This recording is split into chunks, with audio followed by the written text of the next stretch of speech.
Hey, hello there, ladies and gentlemen, and welcome to another edition of the Mr. Warren Hayes Show. I am Mr. Warren Hayes, of course, and we are going to be talking about professional wrestling here for a little bit, right here on youtube.com/Mr. Warren Hayes or on your favorite podcast application. We are recording this on July 11th. You're probably listening to this on July 12th. So happy Wednesday.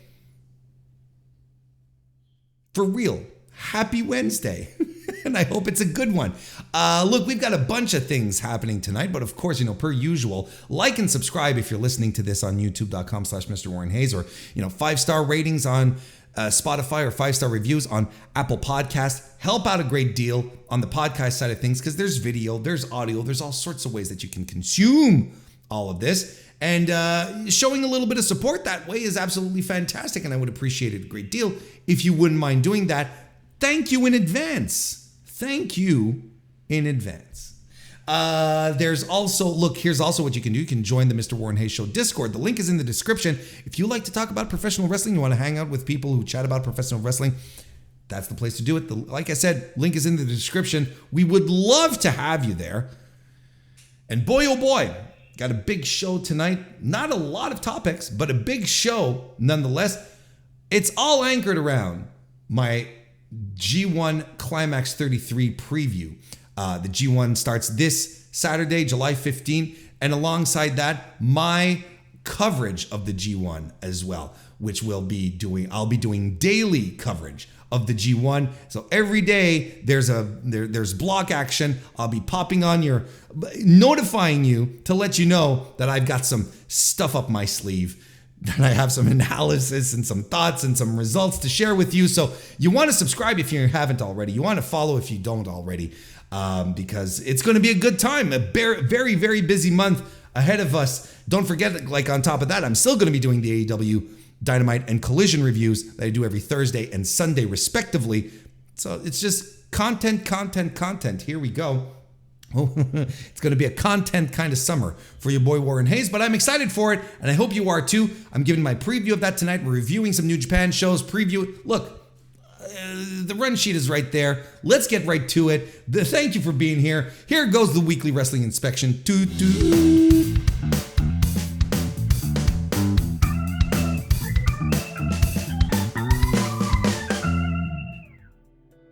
We have to start the show this week by talking about this big historic SmackDown rating with the Bloodline segment last Friday. Now, I'm saying this earnestly. I don't want to spend too much time on this. So and honestly, it's not even a bit. I'm saying this with my whole heart. I really don't want to spend a lot of time on this. But here we go. Let's see what happens. I'm going to read the article from postwrestling.com. Friday night, SmackDown commanded a huge audience for the trial of the tribal chief Roman Reigns. The July 7 edition of SmackDown from Madison Square Garden averaged 2.561 million viewers and 986 in the 18 to 49 demographic of 0.76. That's tremendous. That's huge. The audience was the show's largest since June 2nd and posted its highest 1849 audience since December 25, 2020, which had the major lead-in from the NFL on Christmas Day. The show was strengthened by the opening 35 minutes of the program dedicated to the Bloodline segment involving the trial of Roman Reigns. The remainder of the show included Edge versus Grayson Waller and a second Bloodline segment to close the show with Jey Uso challenging Reigns to a match at SummerSlam. And yes, I did watch the 35-minute trial of Roman Reigns. Okay. I did end up I didn't watch it live, but I DVR'd it. So jokes aside, or bits aside, this is huge. It's tremendous. It is there was even a quarter hour in that 35-minute, and I can't remember, probably the first, like I don't remember, but there was a quarter hour that hit 300,000 total viewers. It's huge. WWE hit a ginormous number. Gigantic and enormous becomes ginormous. So good for them, right? You know, of course, everything sort of petered, but you know, it was what it was, right? I'm not here to talk about the segment in and about itself. I'm more, you know, in these types of circumstances, I think it's a little more interesting to think of what this entails, what kind of impact this has, because this is doing fantastic business, right?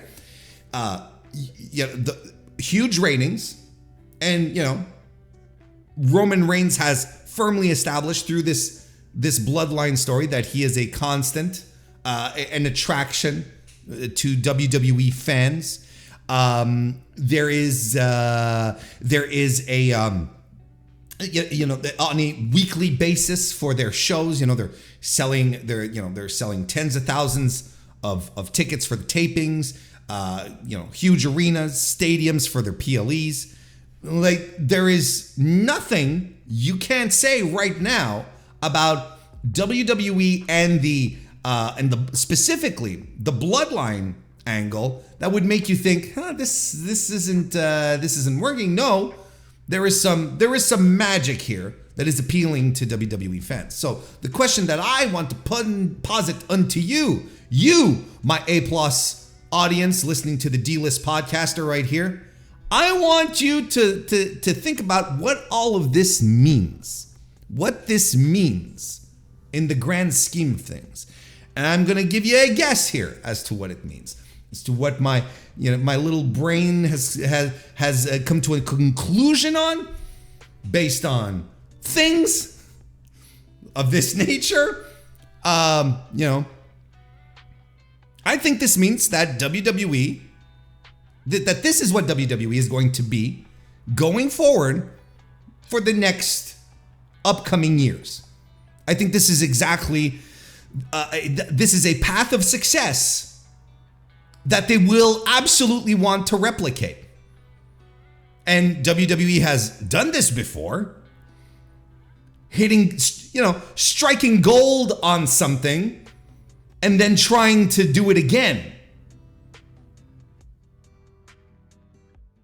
All you have to do is look back at Hulk Hogan and Lex Luger.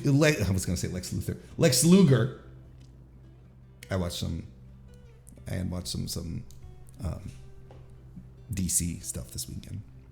That's why I have Lex Luthor on the mind. But for real, think about that. You know, there's more than enough precedent of WWE looking at the thing working out, and then trying it again because it worked out so well that first time.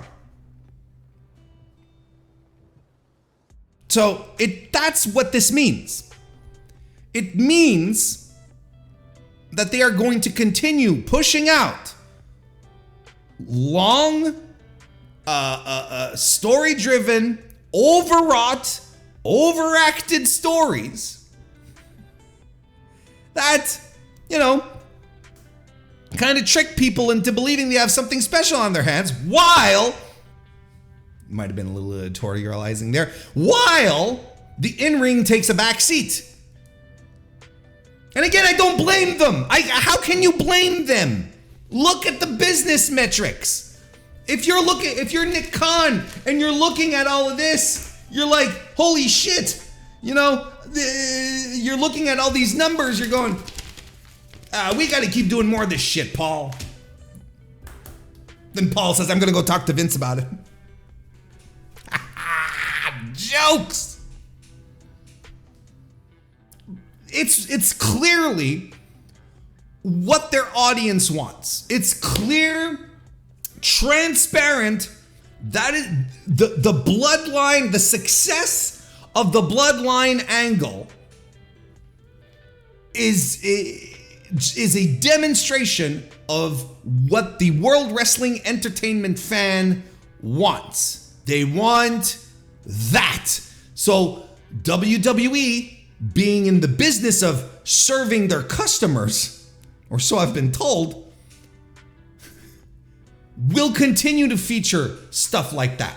That is what they are going to want to do. And I'm not necessarily just saying, don't get me wrong, just to be clear, I'm not saying the bloodline's going to last for another decade. They're going to try this. They're going to try this type of long-term, overwrought storytelling with a bunch of people. They're gonna give it the old college try, the old Connecticut go. And in the meantime, Vince McMahon will sit in his stately armchair, clasp his fingers together, sit back, and say, finally, sports entertainment has won. We make movies, pal.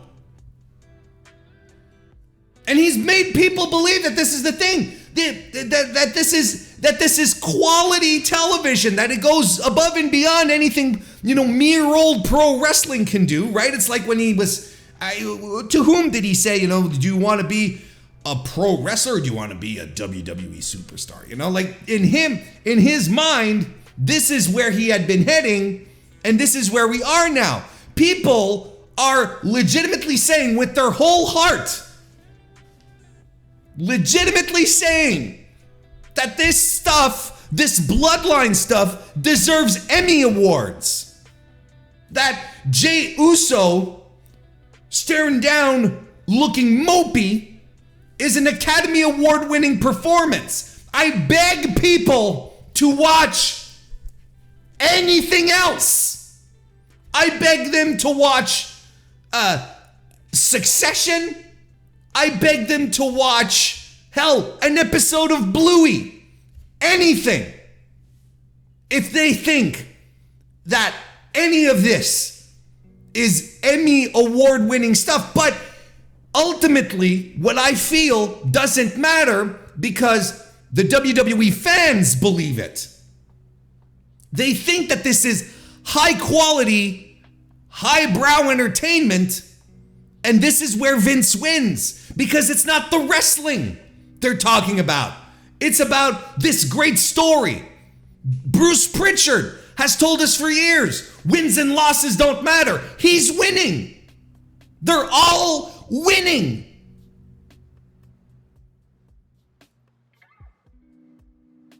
The next generation of WWE superstars being bred in the 10-year-old Performance Center are going to be pushed into this style, into this mold. More skits, less promos. No more talking people into buildings. We tell stories. We make television. And this is why, for wrestling fans, it is essential that alternatives like All Elite Wrestling remain alive and don't have to be number one. They don't have to dethrone WWE. We need, as long as they remain a viable national alternative and provides us with something much closer to what pro wrestling is important. That it stays away from sports entertainment, and it's going to be hard. It's going to be difficult. If you have right now the market leader doing so well, pushing out these extraordinary ratings and filling out buildings, it is going to be, and them establishing the baseline of what pro wrestling is, it's going to be extremely hard for AEW to not succumb to that. And not just AEW, not just like, Tony Khan and about himself, but, his corporate backers, right? And the networks. Hey, Tony, how come you're not doing as well as the other guys? Maybe you should start thinking about doing a little more like the other guys. They're doing so well, Tony.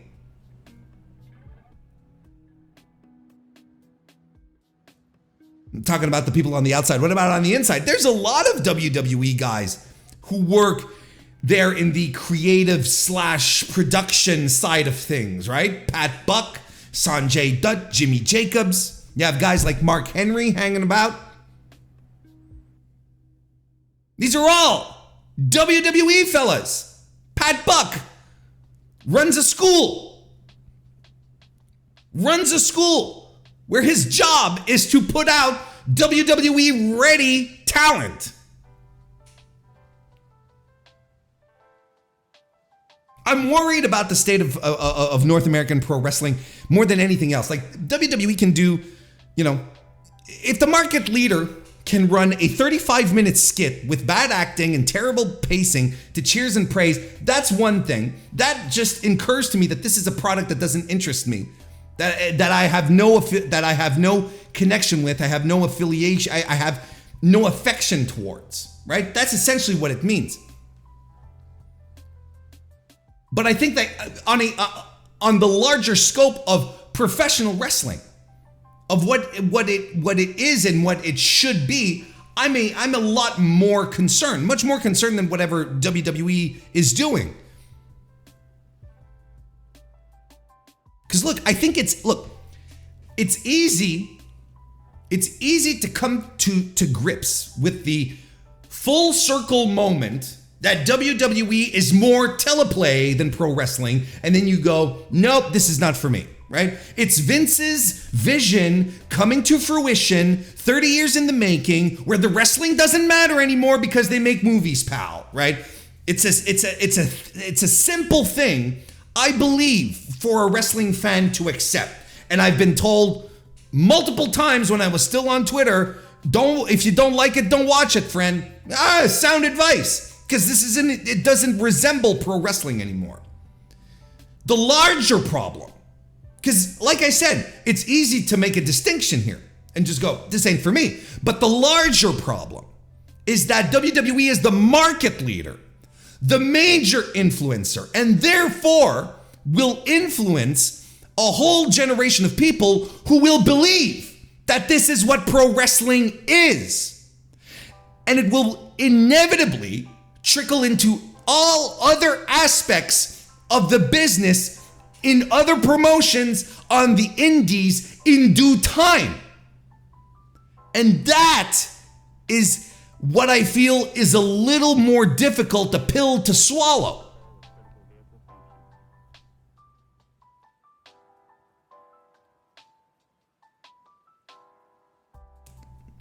And I'm just going to finish this up with maybe it's more of a sidebar, but it's still in the same tangent here.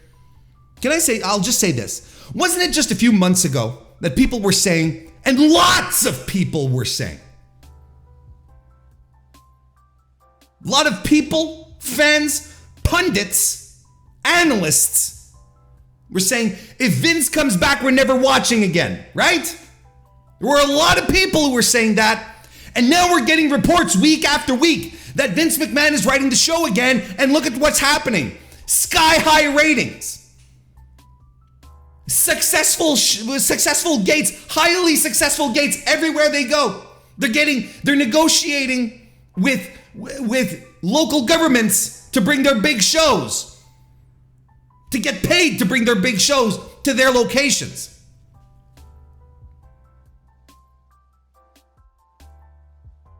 And yet Vince is back. Vince has his fingers back in creative, and everyone is applauding when just a few months ago, if Vince is back in creative, I'm never watching this shit again. I see a whole shitload of people who are still going around with their full heart saying, oh, the bloodline is the greatest thing. Oh, and Vince isn't writing? Wasn't there? Oh, what? Didn't I hear there was an intervention to keep? I still think that's funny. An intervention to keep Vince out of creative? An intervention. Nick Khan, Triple H are going to sit Vince down and say, Vince, you have a problem.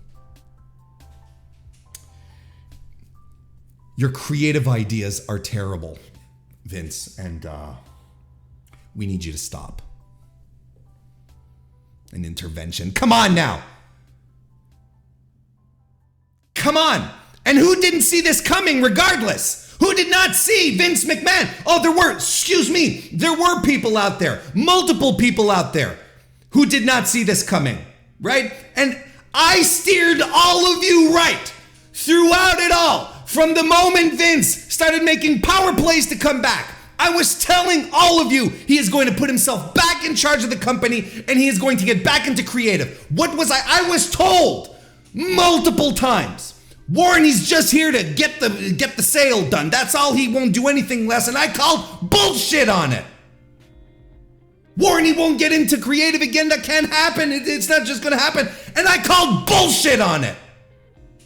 Vince McMahon is back in charge, more powerful than he's ever been within his own company, and he's got his fingers all over creative. I called bullshit from the moment he came back that he was just going to make sure the deal went through. That is, I have followed wrestling longer than I've covered it. I've read, I've observed, I've kept up with it. There was no way Vincent Kennedy McMahon was just going to come in and make sure that everything was going to be okay, right? He's going to be just going to make sure that everything. I'm going to whisk myself away. That was bullshit. We all know it's bullshit. He's in a more powerful place in regards to WWE than ever. He cannot be ousted. They tried ousting him, and he used his power to come back, and he's got his fingers all over creative again. And the show is doing great, so everyone's applauding. Well, just a few months ago, people were threatening walkouts. People were saying we're not going to watch it anymore. No consistency. I have been nothing but consistent in this regard. And to even go further on top of that, I've stopped watching it on the reg. Because there's too much good stuff out there. Then to have to watch 3 hours of Monday Night Raw.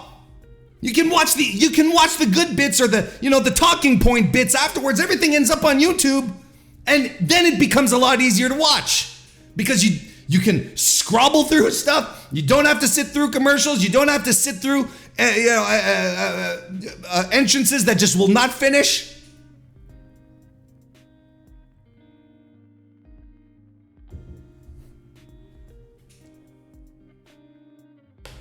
I keep telling you, I've told you from the start about Vince, and here's where, and we're right back to where we were. In fact, Vince is in an even better position than when he was before he got ousted. He came back and made sure everything was fine for him, completed the sale.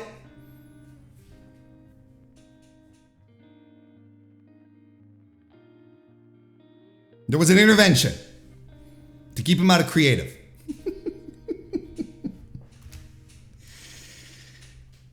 Anyway, those were my thoughts. Those were the days. We are going to review New Japan Independence Day. New Japan Strong, I should say, Independence Day. A couple of shows that happened last week. July 4th and 5th from Korakuen Hall in Tokyo, Japan. This was the first shows, and with the very first showing of New Japan Strong, which is the US brand of New Japan. It was the first time that Strong went overseas to hold its own shows over there. And so how did it do? Well, it did very well, actually. Sold out both nights. 1,433 on night one, 1,401 on night two. That's standing room in Korakuen Hall. Just amazing. Yeah, fantastic numbers. Like this, the fact that Strong was able to draw out the Korakuen faithful in such big numbers, I think is a I think that's a good sign, because Korakuen is its own little universe at the same time. You know, it's a special place for pro wrestling. It's a legendary spot for pro wrestling, and the idea that they were able to get the faithful animated and excited to see the Strong cast, basically, not just the New Japan guys, which they can see much more on the regular than we do in North America, but getting to see, you know, the Team Filthies and so on and so forth. That was much more significant, and I think it's a good showing for these two nights here. And I think, you know, related to that, I think the story of both of these nights is just how much the audience loved this fucking show. Like, they were completely enamored. I mean, completely enamored with night 1 and night 2, right? I thought it was exciting. I thought it was refreshing to see the crowd react like that, and react in ways that I promise you a lot of the Strong regulars had never seen or felt before. Because a lot of these people, not only was it their first time wrestling in Korakuen, but getting a big crowd reaction like they did at the same time, that was a little out of the ordinary. That was a little unusual for them as well. So you got... Because look, Strong started during the pandemic. Never forget this. New Japan Strong started off with empty arenas, no one cheering, no one around to get any zeitgeist going, any excitement. These were dire times, dire times. So it's good that their first excursion to the homeland was so well received. And we're going to talk about it. Oh, hell yes. Hey, first of all, we got the Get Show podcast. How you doing? Probably Justin popping in. How you doing, Justin? Nice to see you again. Good to have you around.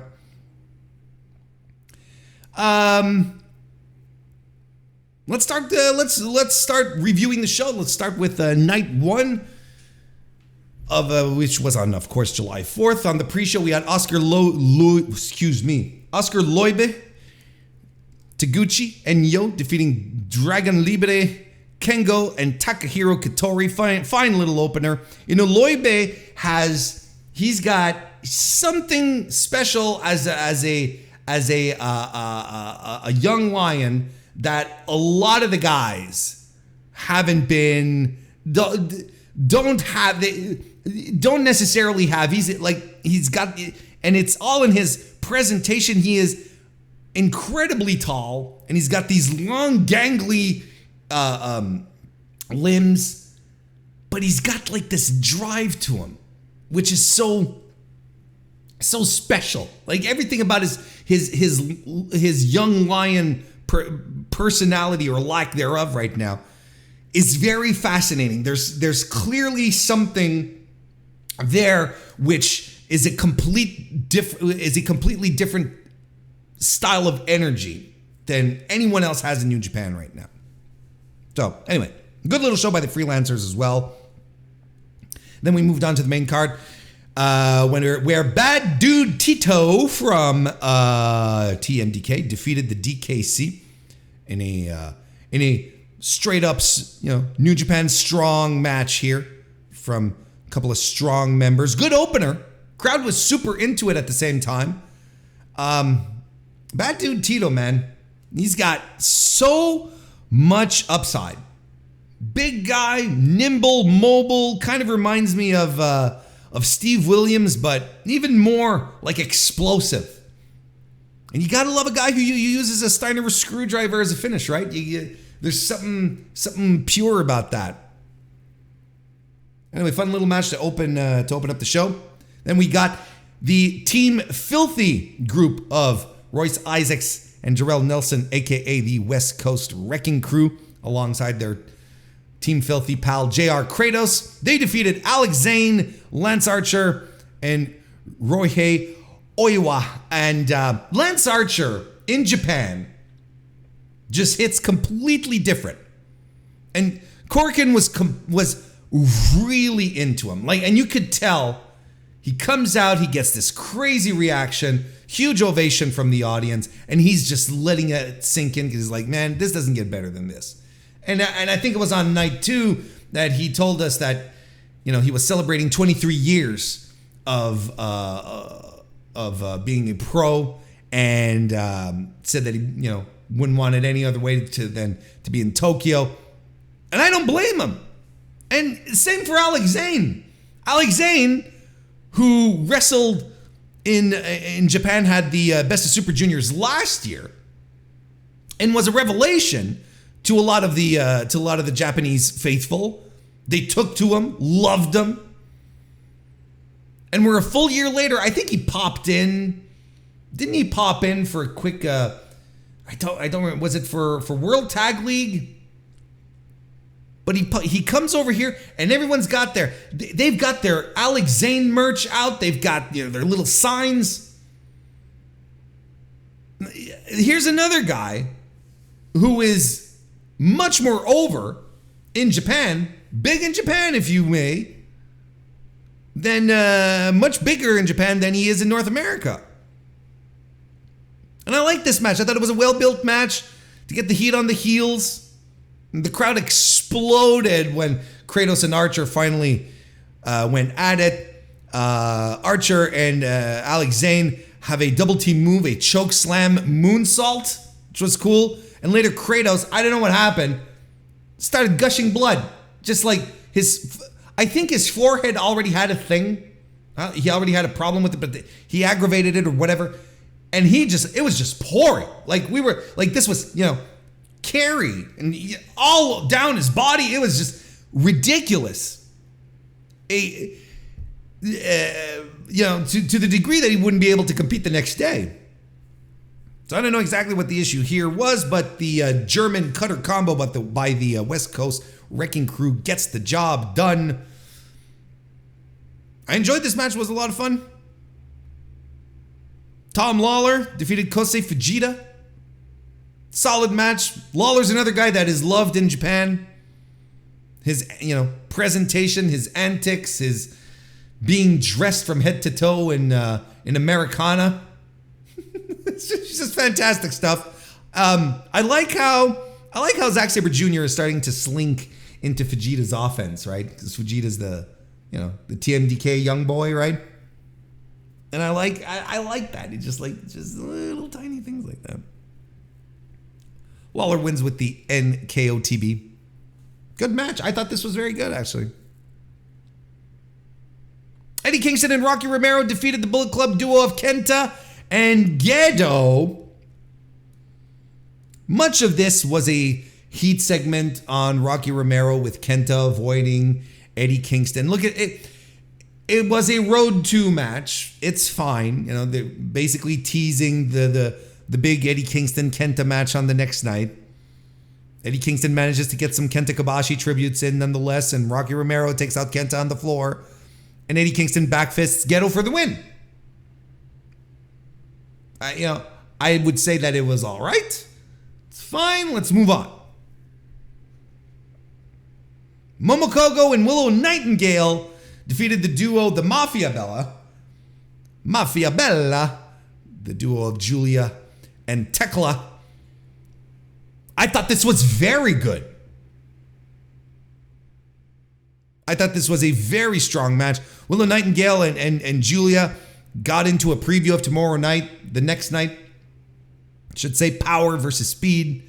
Great top rope corner spot with Willow Nightingale and Tekla that ends with a Spider German. That was a lot of fun. There was also another fun spot where Willow throws Momokogo off the top rope onto the others, which is pretty fun. And Nightingale gets the win with the Babe with the Power Bomb, aka the Doctor Bomb. That's good stuff.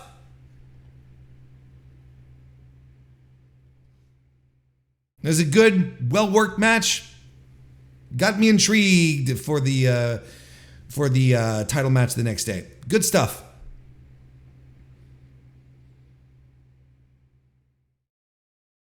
Then we have the New Japan Strong Openweight Tag Team title match, where Alex Coughlin and Gabe Kidd defeated Bishamon to become the new champs.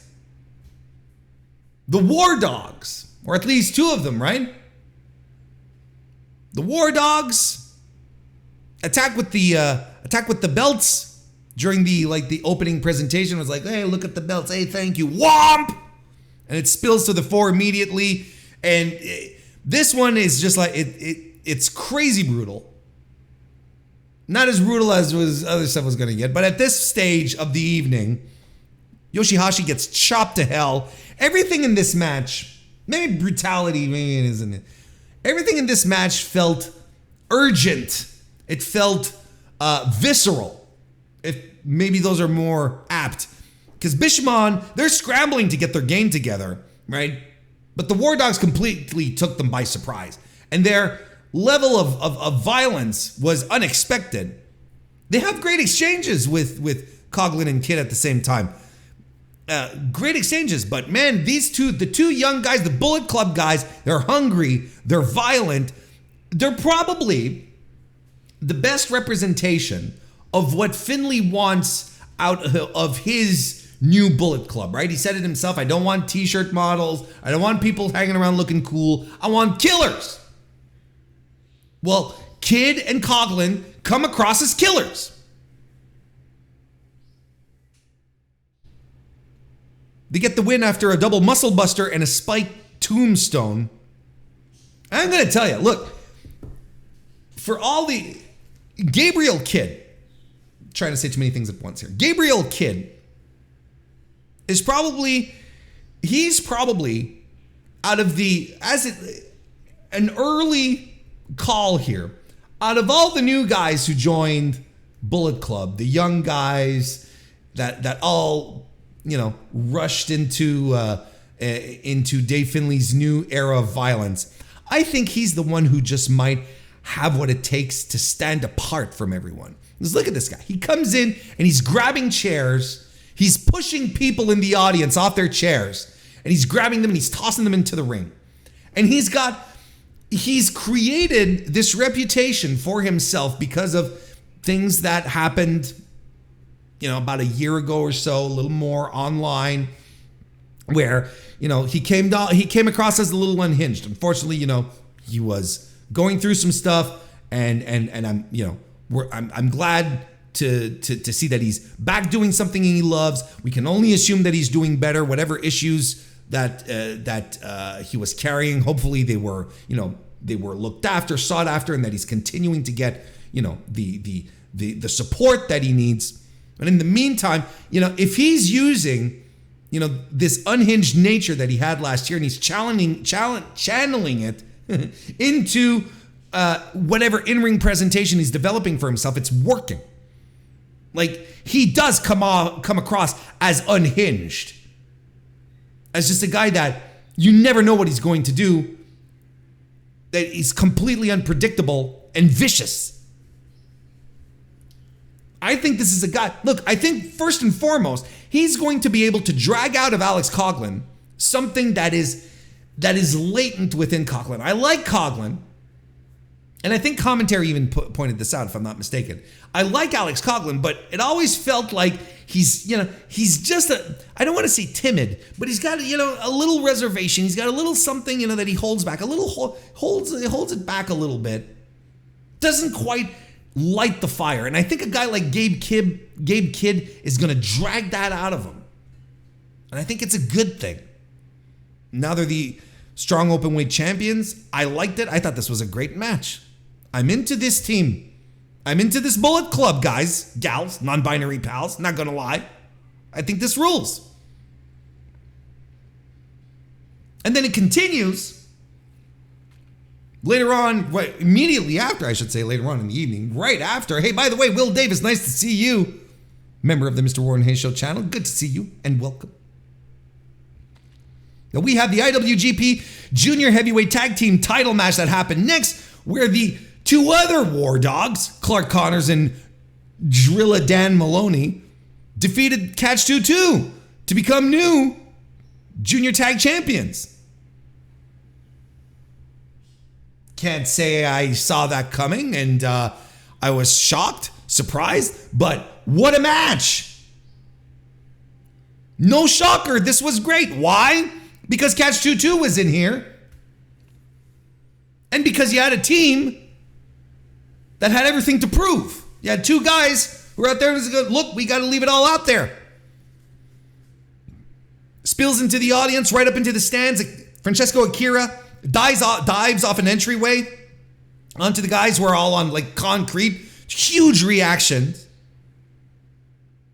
Heat segment follows. Catch-22 do the shoulder senton drop, but to the apron, and Maloney catches Akira. Just like insane shit. Combo sit out X Factor by Catch-22, speed fire by Akira, and he immediately goes for a dive. And he almost kills himself in the process. But then the TJP eats Francesco Akira eats a Drilla Killer. What? It could be just Driller Killer. It'd be fine. I feel so stupid trying to say Drilla Killer. Like it doesn't sound cool coming out of my mouth. It doesn't sound good. It sounds dopey. Could just call it the Driller Killer. The Drilla Killer. I don't know what it anyway.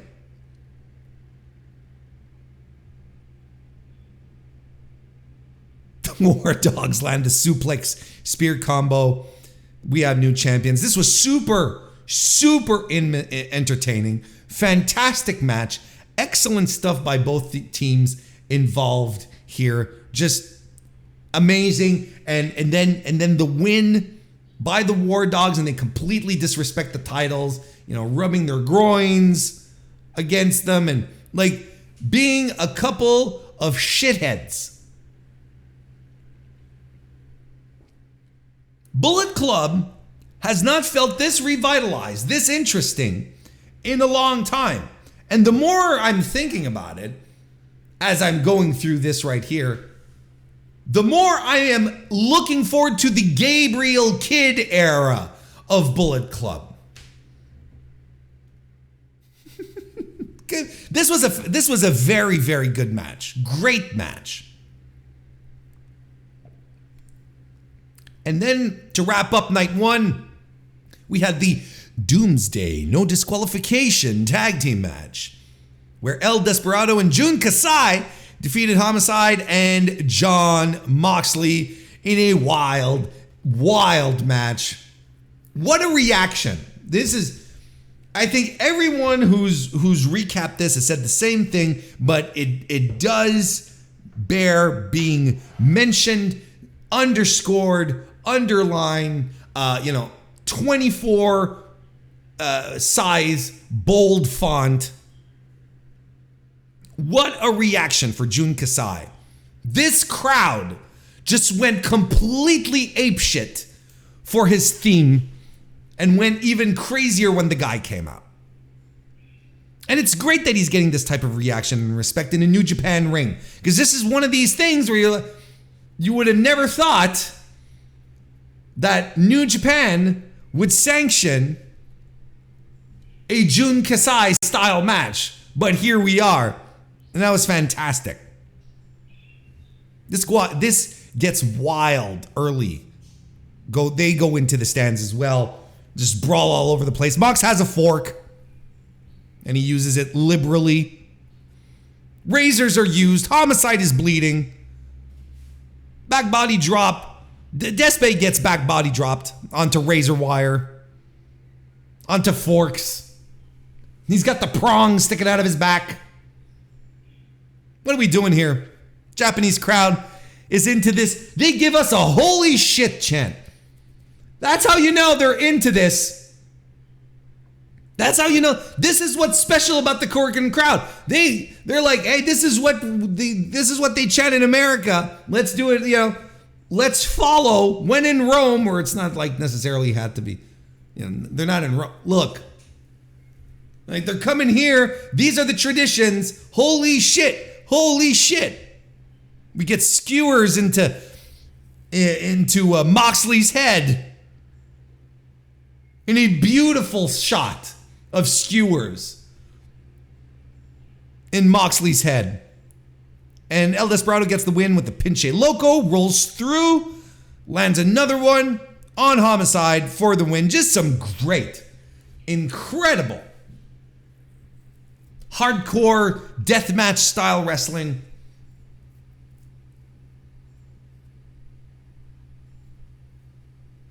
It's incredible. Now I'm going to save this analysis for later because we have another one to talk about. So, night one, I thought it was a blast. It's like, is night two going to be as good as this? Because honestly, I was looking at night one and was like, look, night two, night two's got something to live up to.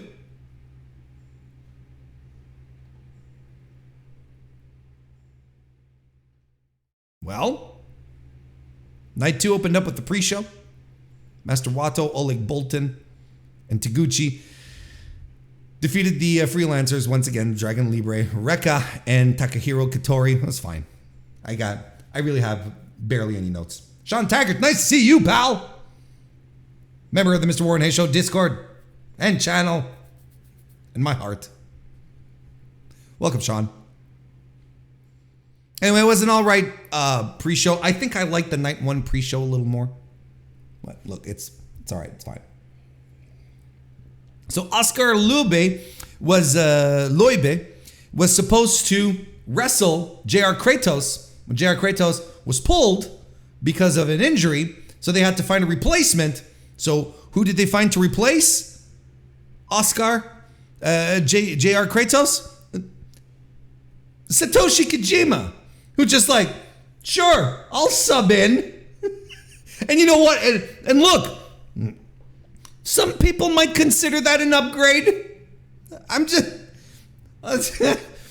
nothing against JR Kratos, but you can't make it to the show. Oh, that's fine. We'll have Satoshi Kojima sub in for you. Like, oh,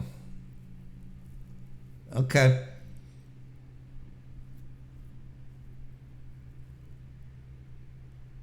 It's funny. He's always there to fill in a blank. He's the go-to guy. It's Satoshi Kojima, but he's the guy that you have on speed dial if you need anything. It's hilarious. Audience was excited to see him. It was a good surprise, honestly. I was happy.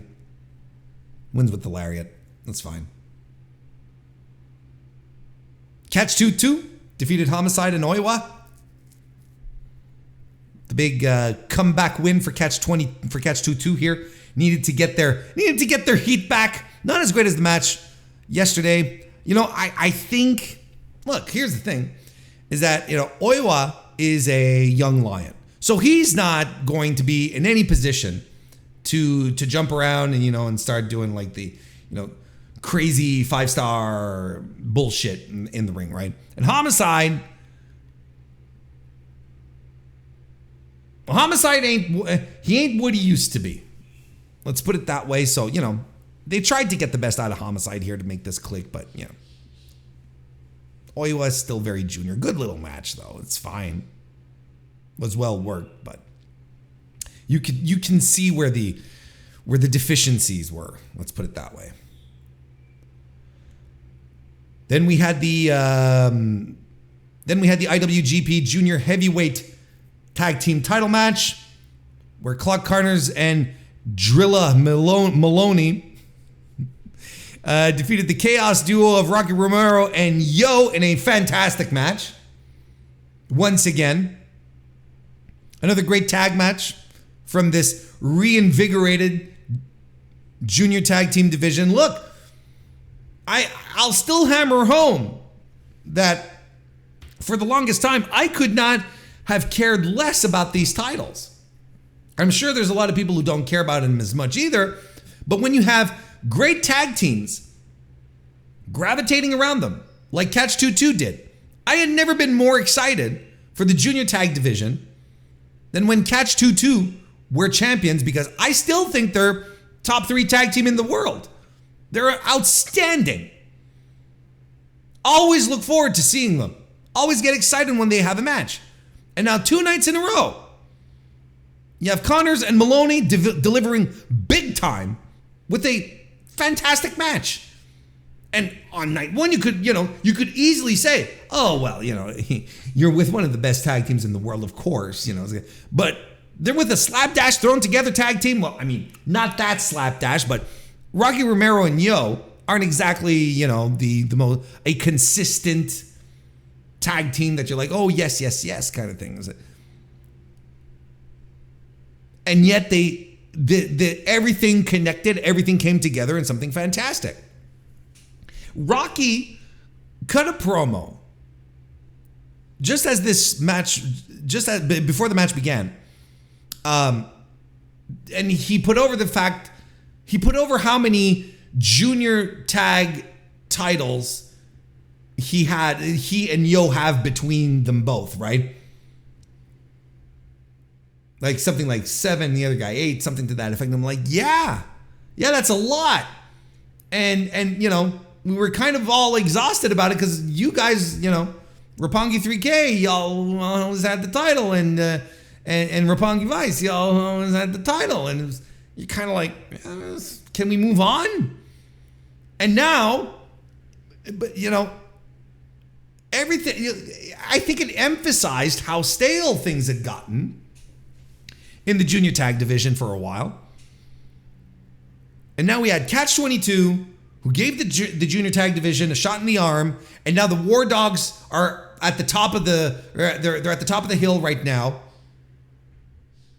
It feels good. It feels fresh. I think it's, as much as Kevin Knight and Kushida were an interesting combination, like right now it's sort of in flux. We don't know what's going on. It didn't feel as cohesive a team as the War Dogs do now, or as Catch-22 are. So, look, there's a lot of good going into this. That makes me really happy. And this was a match that was fast-paced. It had the moves and everyone getting their shit in. Rocky Romero and Yo, they were into it. And it was the first great defense for the new junior tag champs. Driller Killer, the spear suplex combo once again, sends the Chaos Boys packing. Fantastic. I really, really liked it. Fantastic match. Alex Zane and Lance Archer defeated the TMDK team of Bad Dude Tito and Kosei Fujita. But yeah, I thought this was pretty good. Alex Zane takes a lot of the offense here as we slowly build to a confrontation between Archer and Big Teats, who lands an exploder suplex on Lance Archer. Fujita comes in to get some licks in as well, and Archer and Zane do the chokeslam moonsault spot again, and Archer ends the match with a lariat after he cuts a promo, he being Lance Archer, where, like I mentioned, he talked about his 23 years in the business, and that is a huge milestone for him. And if he felt like it was special for him to be in Tokyo to celebrate it, and in Korakuen, good. Like, what more do you want? But he also hinted very, very strongly that he and Alex Zane were going to be a thing. We're going to be a tag team. Referred to themselves as Murder Sauce, and we are going to be back. And I'm going to tell you, it's a team that works for me. Because, it's the flippy aerial guy and the big juggernaut monster. I like these kinds of traditional setups as well. These opposing forces that complement each other very basically. I'm excited for this, and I'm curious to see where they're going to go with this, how far this is going to lead into. Should be a lot of fun, That was a nice little wrinkle. And if it means more time in Japan for Alex Zane, good for him. And if it means for real, because I think he's got a set career in Japan if he wants it. I think he's completely set. Not saying he's going to be, leading, New Japan into the future, but I think he's got he wants a job there. I think he has a job. Because that guy's over. Archers are over like crazy. What does this mean for AEW? Honestly, who cares? AEW is not using him, right? What does this mean for AEW? It doesn't matter. If he's chatted with Tony and Tony's like, well, look, yeah, if you want to go work some Japan dates, go ahead because I got nothing for you right now. Well, he's like, all right, sayonara. I mean, it's a silly question to ask. How's this going to leave New Japan? How's this going to leave AEW? It's not as if suddenly Bryan Danielson or, Kenny Omega wanted to go work, for months in Japan, where then you're like, oh, now this is a wrinkle. CM Punk suddenly wants to go work there for months, Oh, well, do an excursion. Oh, well, I don't know how that's going to turn out, kind of thing. Lance Archer, it's fine. It's not as if he's involved in anything significant in AEW right now. It's not as if he's needed. There's no question to be asked. Let him go wrestle. Hiroshi Tanahashi, the DKC, and Tomohiro Ishii defeated the Team Filthy trio of Tom Lawler and the West Coast Wrecking Crew. Another enjoyable, well-worked match here with a lot of big personalities that's shown through, and the DKC. Chaos is in control early in this match. DKC and Lawler trade some submission holds. Royce Isaacs does the walking, stalling suplex around the ring while Tanahashi gets stalling double suplexed in the ring. Fun little spot there. Royce and Ishii get into a clobbering fight and fighting spirit Germans. Dragon Screw leg whip party by Tanahashi, who gets a quick roll up on Royce Isaacs for the win. Good work here by Team Filthy. I have nothing to add. It was fine. Entertaining. Good work. Didn't overstay its welcome. Then we had the New Japan Strong Women's title match where Julia successfully became the new Strong Women's Champion by defeating the champion Willow Nightingale. I thought this was very good. I thought this was very, very good. Despite the fact that I felt there were about halfway through the match, I felt there were a few miscommunications. But everything picked up, found their footing, and it didn't plague the rest of the match and led up to a great finale. And the match here, the story of the match here was Julia had to switch up her usual strats because she's not as strong as Willow. Like usually, and again, I think commentary pointed this out, she's the strong one. She's the one who's kicking the ass out of the Stardom girls. But she's, she hasn't seen very often someone like Willow. So, and even her fast offense, like trying to do like head scissor takedowns and stuff like that, it's not working. Willow's base is too strong. She's just like, nope, I'm not doing flippy doos for you. Spine buster and short arm clotheslines by Willow Nightingale early on. Julia tries to lift Willow but can't. She reverses out of a bear hug though with a guillotine and a DDT. Nightingale lands the pounce. Moonsault follows, but Julia rolls out of the way. She locks in a submission. Willow fights out of it. And then Julia starts slapping the smile off of Willow Nightingale. Whoo! Those were some powerful open hand strikes. Julia gets picked up for a Dr. Bomb, or the Babe with the power bomb, but she reverses it into a Code Red. She lands a Saito suplex and a butterfly superplex, a V-trigger, and the Northern Lights bomb for the win. And we have our new champion. So good for Willow for for winning the title, in the circumstances that they were won. The title is probably in a position where they wanted it to be in the first place. Let's not kid ourselves. There's no need to be, and this is, we're not trying to be disrespectful here. Willow was not meant to be champion here. That was not what she was here for.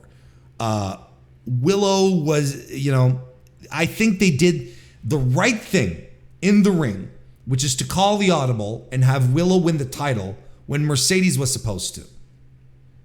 So I think they did the right thing, as opposed to, having it strapped onto Mercedes Moné and not being able to defend it, or having to drop it because she's not, she's injured before her next defense, she hasn't healed up, whatever. So I think this was the best way to go about it, and it was a happy accident for Willow, who I think did great with it in the short time that she had it, and I think it elevated her, and I think it's a mark that you just can't take away from her. She was the first open, the first strong women's champion, and that's something that will forever be hers, and couldn't happen to a better person and to a more fitting person as well, right? Happy accident that was beneficial to Willow. And Julia, well, now Julia's she's the strong women's champion. There's a lot of rumblings going around. Of course, everyone's wondering, okay, when is Mercedes going to be healed up? When is she coming back? So on and so forth. That's one thing. But then there's also all this question of Toni Storm. Her name is getting dropped a little more and more in regards to this Julia person here. I'm going to tell you one thing. I'm going to tell you this. AEW fans, they got enamored with Rio. They got enamored with Hikaru Shida. With reason, don't get me wrong. The minute that crowd gets a load of Julia, sees her in a North American environment like on Wednesday night, and she is beating the absolute shit out of someone, and they see her doing that with her Okada-like presence, that unfathomable big-time aura that she has, she is an instant star.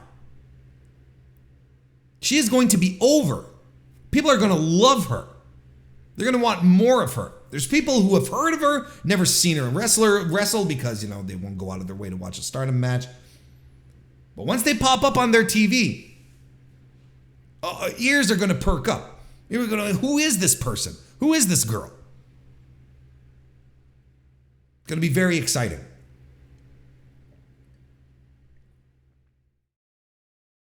Then we had the IWGP Tag Team title match, where Bishamon this time successfully retained their IWGP tag titles against Alex Coughlin and Gabe Kidd.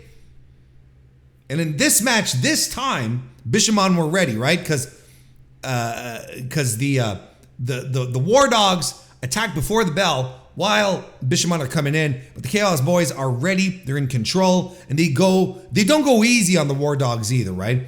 They get in control, and they're showing off some brutality as well. And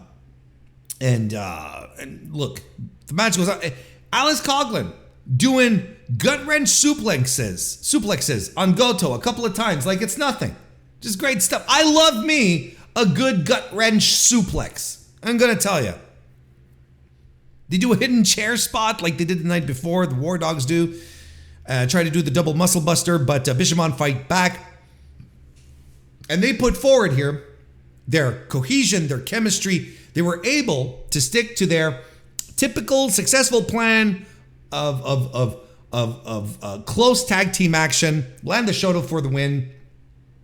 And that was the main difference. That was the story here.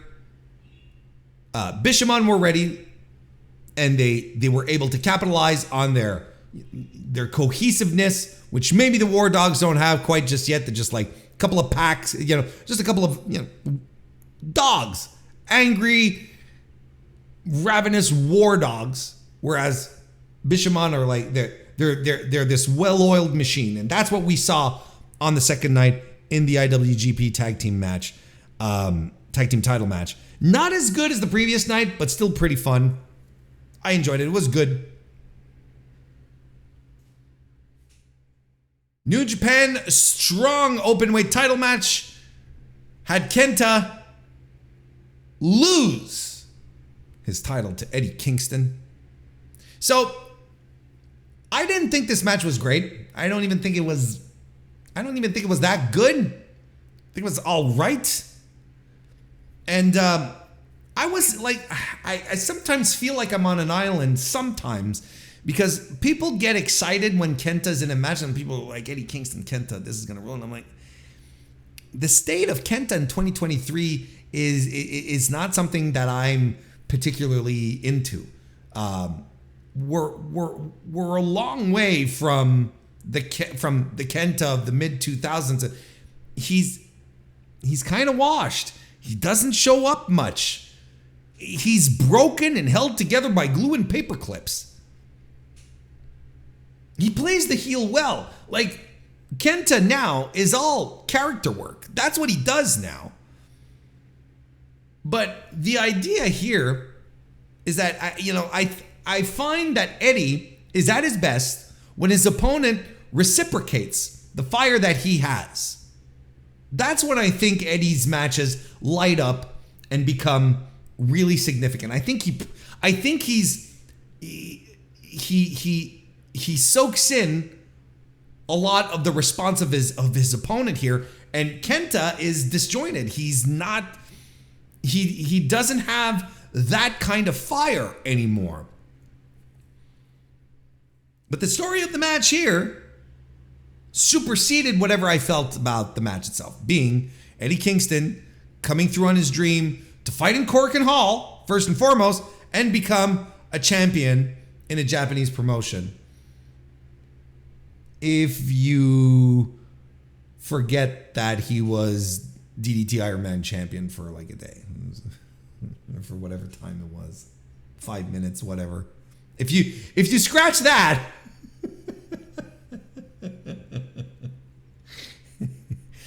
like, I thought it was all right, It was fine. I thought the finish was a little weak. However, ended with a Northern Lights bomb, just like Julia. And you cannot but not feel happy for Eddie, because Eddie is one of the realest people in pro wrestling. And he just comes across as such, and he was able to get through this, live his dream, and that's great. And he cut a fantastic post-match promo backstage after, just great stuff. And he's getting ready for the G1 next, so we'll be talking about him again. And then we had the final death match, Jon Moxley defeating El Desperado. Wild as hell and fun as fuck. That's my analysis. Good night, everyone. I mean, this is the kind of thing that, gets me out of my seat, that has me put my hands over my head. It's a different type of wrestling experience than sitting down to watch Omega and Ospreay, but it's completely different. But it's still so pro wrestling at its core. It's so good. It's so visceral and basic and violent. And they fight right into the audience. And when you have two willing participants, I'm not saying that sometimes wrestling matches happen between unwilling participants, but when you have two people who are so into maiming and getting hurt, it's these two. How can you not get excited? They're excited to hurt themselves for my enjoyment. I'm going to get excited. So they fight into the audience, and they're on like this little riser thing, just elevated off the floor, and they have tables set up on the floor. Mox arm drags Desperado off that little riser through the tables, but the tables don't break because they're fucking Japanese tables. So what does Mox do? He goes back after him, puts him back on the tables, goes back up on top of the little elevation, and does a flying elbow off. Tables don't break, so he does it again. So I'm like, okay, this is the kind of match we're in for. Mox has a fork again. I don't know why Mox always has forks on him. Emergency food. And then he Pillmanizes it. Desperado. He gets Pillmanized. And look, there's nothing Mox doesn't do to him. Launches him into barbed wire boards. Guitar shots. Stabs him with the pointy bits of the guitar. Finally, Desperado throws him through some boards. He has a cheese grater hidden within his 24 roses. There's more tables, more razor wires. They do a side Russian leg sweep off the apron through razor wire that is on a table, on the floor. We have skewers again, and they plant the skewers into each other's heads. The absurdity of pro wrestling. Mox lands hammer and anvil elbows and a bulldog choke. Desperado gets out, lands a pinche loco. Mox kicks out. Despy goes for another pinche loco, rolls through. Instead, Death Rider by John Moxley. Despy kicks out, but then Mox lands the King Kong Lariat and another Death Rider for the win. So, it's crazy, how this match was labeled a death match and, that they were going to do unspeakable things to each other. It was just a blast, but the match ended as a pro wrestling match. Hitting moves, holds, and it's crazy how you get some deathmatch wrestling here, and that is very good. And it's crazy how the quality of the pro wrestler, a pro wrestler who knows what they're doing in a deathmatch situation, will be so many times better. Umpteen times better than just people going out and just whopping each other with shit. And you know what I'm talking about. You know the difference. And also, that's fine. But this was very, very good because of the quality of pro wrestler that was involved in this. Like, these are pro wrestlers, first and foremost, before being hardcore wrestlers, if that makes sense. And I'm not trying to be diminutive here, because there are very good hardcore wrestlers out there as well. Jun Kasai made an entire career out of it. But these are people who are excellent pro wrestlers at the same time. They're great pro wrestlers who know what they're doing. So this worked. Everything worked here. A fantastic main event. A great show. 2 fantastic nights of pro wrestling. 3 hours or so, you're done. There is absolutely, if you're into pro wrestling, there is absolutely no reason for you to not pick up these shows, settle in, and watch them. Easy watches, good to great stuff on both nights. Sure, there's a couple of spots here and there. You can be a little lower on it. Sure. Not perfect shows by any stretch of the imagination, but very good pro wrestling shows. Did I like one night more than the other? Hard to say, because there was quality on both. But right now is the time to get into my preview of the New Japan Pro Wrestling G1 Climax 32. It's back again this year.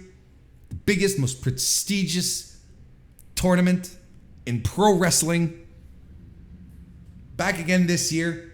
I, of course, as I mentioned, will be doing daily coverage this year, at least as long as I can handle it. But I will be doing multiple coverage of the G1 this year, so I'm excited about that. And the theme of the G1 this year, if you ask me, is unpredictability. I don't think. Look, I can sit here as much as I want and try to get you into it and try to get you excited, about the G1 and how smart I am about it. But the basic precepts of New Japan this year is that anything can fucking happen in this company. And I know it's the tagline for another company, but whatever stuff you usually lean upon to help guide your decisions, it could potentially be completely thrown out the window because New Japan is in building for the future mode, and they are putting a substantial amount of focus on their new blood, putting them in matches and situations that, on one hand you wouldn't necessarily expect, or put them in areas where they deliver and over deliver, while some of the older guards, some maybe of the past decade of New Japan, are maybe being slowly, I don't want to say phased out, I think that's a little harsh, but are not being leaned on as much. How about that? But it is exciting this year. And and you only need to look at the best of Super Juniors this year if you want to look at something that was completely unpredictable, that threw everyone for a loop, that had Master Wato of all people being a bracket buster and then ended up winning the whole thing. Not only that, get to the finals. The two guys who made it to the finals were the two guys who were runner-up of the blocks. So this was just all over the place. And I think that is giving us a taste of, it's setting up a taste of what the G1 is going to be this year. I'm curious to see how this is going to go. But it's another big setup this year. 4 blocks. 8 guys per block. As far as I can tell, as math goes, that's 32 dudes. It's another big field. I was kind of hoping that they'd go back to the two-man blocks, the double blocks, just A and B. I was kind of looking forward to that, but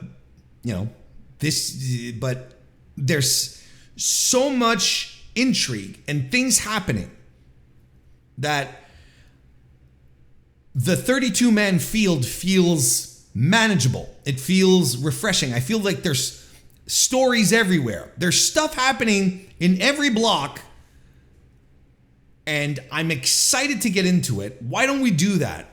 We'll start by because basically what I'm going to do here is I'm going to break down every block. We're going to go through each and every one. I'm going to give you my thoughts, try to wrap it up as concisely as possible, but you know me. Start with the A block. How about that? We go in alphabetical order. This is the block that I am most interested in, that I'm interested in following, because this is the one that has all the young guys. This is the one that has Shota Umino, that has Ren Narita, that has Tsuji, Yota Tsuji. I don't know why I forgot his first name, and Kaito Kiyomiya is in here as well. Oh, I mean, Hikuleo's a young guy too, but you know what I mean. And it's the one that also has Sanada. Sanada, current world champion.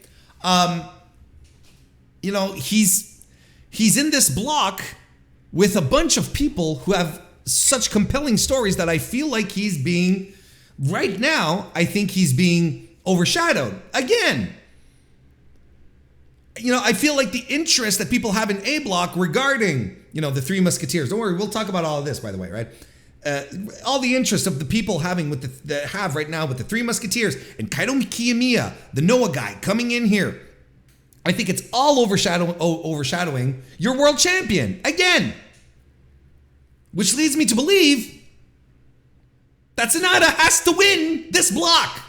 He can't come out of this looking like a geek. He absolutely has to win the block, and he has to advance in this tournament as well once we get to the playoffs, like Kevin Kelly likes to call them.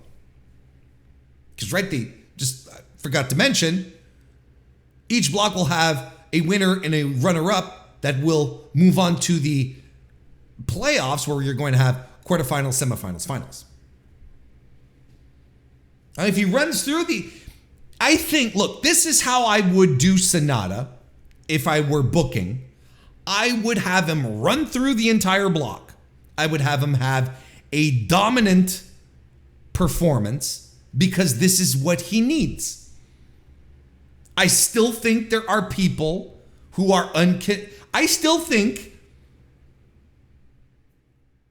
Sanada is unconvincing as a world champion for myself.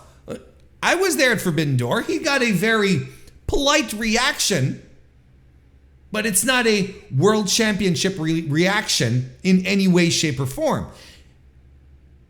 You still hear talk about, there's a lot of arguments in regards to how over Sanada is with the Japanese crowds, right? You heard his match with Hiromu Takahashi, and people were absolutely behind Hiromu. That was a pro Hiromu crowd. He had his match with Yota Tsuji. The audience were behind Yota Tsuji. Like, these were vociferous crowds backing his challenger, very, very little towards the champ. And I'm not saying that these shows are perfectly mic'd. These New Japan shows are perfectly mic'd for the home viewing audience, but I didn't hear any extraordinary pops or huge crowd reactions for Sanada either. Now, people can defend this by saying that, Sanada, New Japan crowds, they like themselves an underdog, right? So of course they're going to cheer for the challengers. And I disagree with that. I completely disagree with that statement. Because, I don't remember. I've seen Okada wrestle more than enough, and it didn't happen all that often that the challenger got cheered more often than he did. There's still all this issue with Sanada and his level of popularity, and I think he still has a lot to prove. And going through the block in dominant fashion, I think, would be a big deal for him. That's how I do it, and I'd have him go right, and I'd go right to the to the finals with him. I wouldn't have him win necessarily, but I think that would be a good path for him. He has to break out of the block. He has to have a good showing. Otherwise, he's just going to be another jerk, another toad. It's just as simple as that. Hey, Anakin, nice to see you. 37-month member, what are we doing here? Stopping in on break just to say hi, and DGMC sucks. That's the best way to use a break. I agree. Thanks, man. Good to see you. And here's the other thing. The 20-minute time limits that they have on the G1 matches this year, that's going to benefit him because it's going to benefit him as far as his performance goes, as far as what he's going to do in the ring, because he's going to because he doesn't thrive in long matches. Long matches are poison for they're poison for Sanada. What he needs to be able to do is have shorter matches in which he will excel. He'll be able to string his stuff together and won't have to drag something out. So there's a lot of things that benefit Sanada in this G1, but I'd have him win the block, have him look dominant. That's what you have to do with the guy, especially if he's because look, don't forget one thing. Unless there is a change in the path, he's going straight to Wrestle Kingdom. This guy's going to main event the Dome. So he has to have some form of credibility to go along with it. They need to push tickets. They need to sell this year. Like, there's no more excuses for, low selling Wrestle Kingdoms. How much did they do with the Muto show this year? The Kaiji Muto show? 26,000, something to that effect. Like, they cannot score beneath that.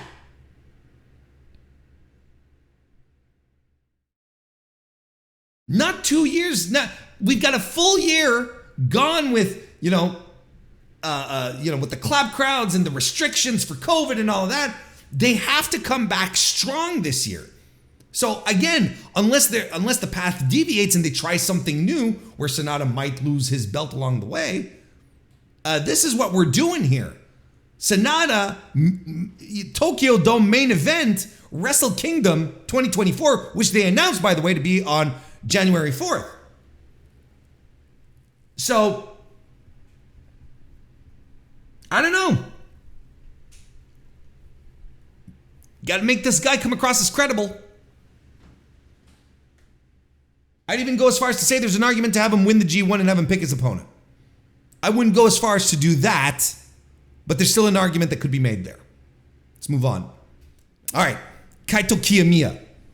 We have to talk about Kaito Kiyomiya, right? There's still so much to talk about in regards to this guy and whether or not he's joining New Japan Pro Wrestling, right? This all, of course, started when he was announced, and he pulled out of the N1, which is Noah's G1, right? He pulls out of the N1. He gets thrown into the G1 to everyone's shock and surprise. And the question that everyone has on their mind here, and the thing that everyone is still talking about at this point is, okay, what is he doing here? It's either one of two things. It's either he's promoting Noah, or he's, softly leaving, I should say, to join New Japan instead. It's one or. Now, today, I think today on NJPW1972.com, they had an interview with him where he's basically gushing over Noah, saying, where it's like, yes, I'm here to show that Noah's great, and and he has his Noah t-shirt on, and he has pictures of him with his, Noah, towels and whatnot, and Noah this, Noah that. I grew up being a Noah fan. So, yeah, sure, there's that part there, but you can't remove the possibility that he's still fucking leaving. At the very least, this story with Okada, which they started this year, is unfinished. You have to assume that at some point, someone is going to book a match between Kaito Kiyomiya and Kazuchika Okada where Kiyomiya is going to get his win back. And I think where there's smoke, I think there's smoke to this fire. Because why wouldn't he join the company that's putting over the young guys? And whatever the hell they're doing in Noah, whatever the hell they have been doing, New Japan right now, their entire focus is creating the next, the guys who are going to carry the company for the next 10 years. All under 30, just like Kiyomiya is. And on top of that, Kiyomiya has already been around the block in New Japan. He's a former, in Noah, former GHC champion, etc. Noah is a bit, look, even Keno is giving signals that he, his Noah tenure might be coming to an end.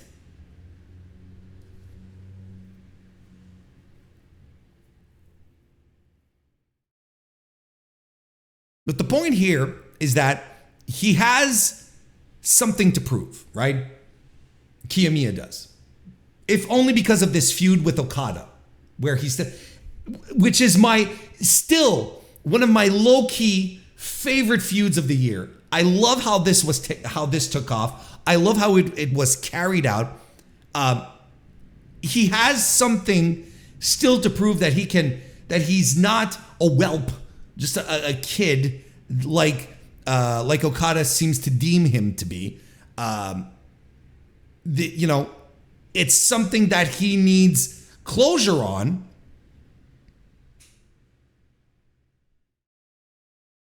And the fact that he's back in New Japan, they have to touch on it at some point. I think this is the expectation, and I think it is a reasonable expectation to have. So I have trouble thinking that he's not going to make it to the playoffs. If Sonata wins, which I think he should, he has to be the runner-up, right? Because it's the only way he's going to meet Okada, because Okada's in Block B. So I looked at it over. Can he face Okada in the G1? Right? Would it even happen? Well, if he's the runner-up, he fights the winner of Block D, which might be, we'll touch on Block D a little later, but my gut might tell me it could be Tetsuya Naito, could also be Zack Sabre Jr. But I'm leaning heavily towards Tetsuya Naito. And if Tetsuya Naito does move forward and go to the playoffs, which I think he will, I don't think it's to be knocked out in the first round, if you see where I'm coming from. Now, let's say he does win the quarterfinal of the playoffs.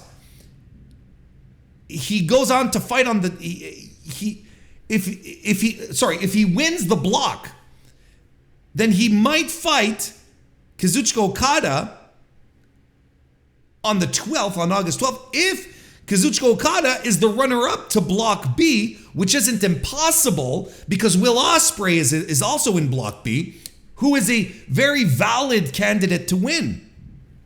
So unless Okada is the runner-up, because the chances are unless Kazuchika Okada is runner-up, the chances of Okada versus Kiyomiya in the G1 are very, very slim. Because if Kazuchika Okada wins the block, he's on the opposite side of the playoffs, and then Kiyomiya will have to make it to the finals against him.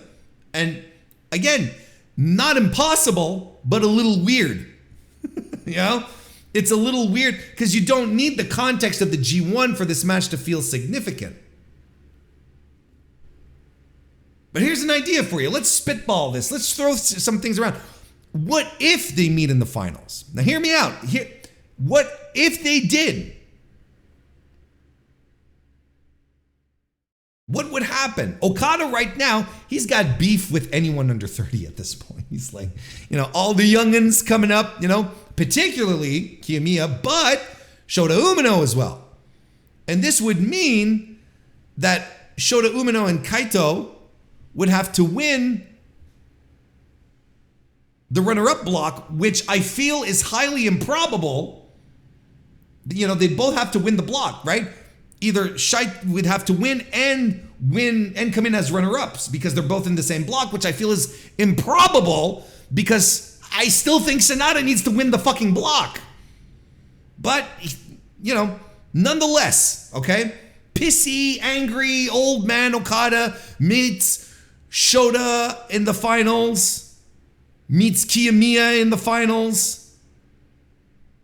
The path to get there has some implausible situations in this circumstance where Okada and Kiyomiya face off in the middle here with destroying Shota Umino along the way. Like I said, there's some implausible situations to get there, like Naito losing, so this is just wishful thinking at this point. Anyway, it's not super duper plausible.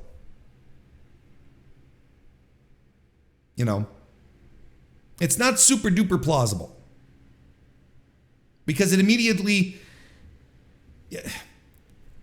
Because the only other way,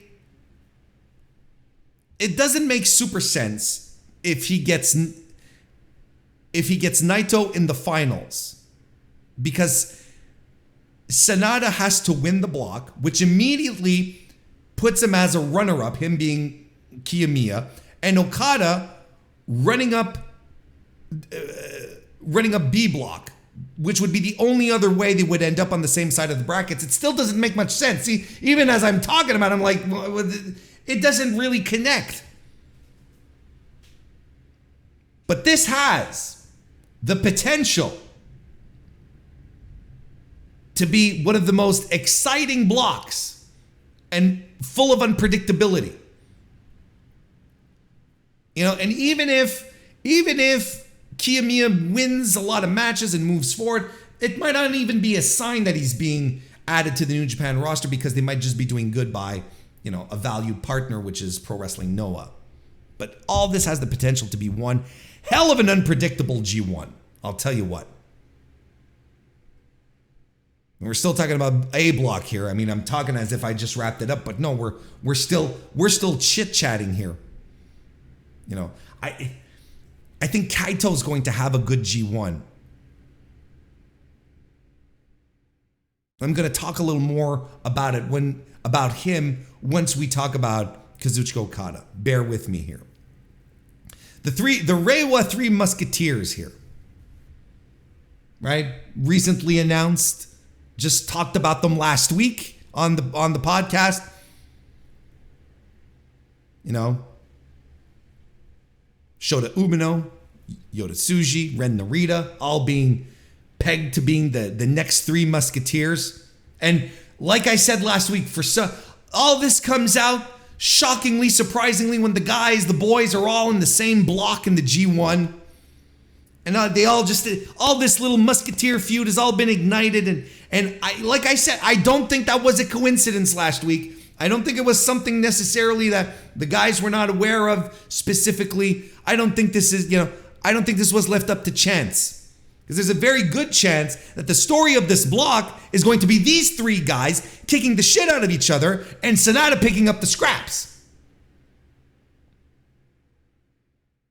I think this is one of the most interesting stories to go down throughout the entire G1. The Musketeers going after each other to prove that they are indeed worthy of it, right? That they're feeling the pressure and that they're ready to throw down. And this little wrinkle, you know, where I'm talking about Kaito moving forward and, you know, being runner-up in the block and so on. You know, this Musketeer stuff might just throw a wrench in everything I talked about in regards to Kaito Kiyomiya, because if Sanada is winning and the runner-up is not a Musketeer, what is New Japan saying then?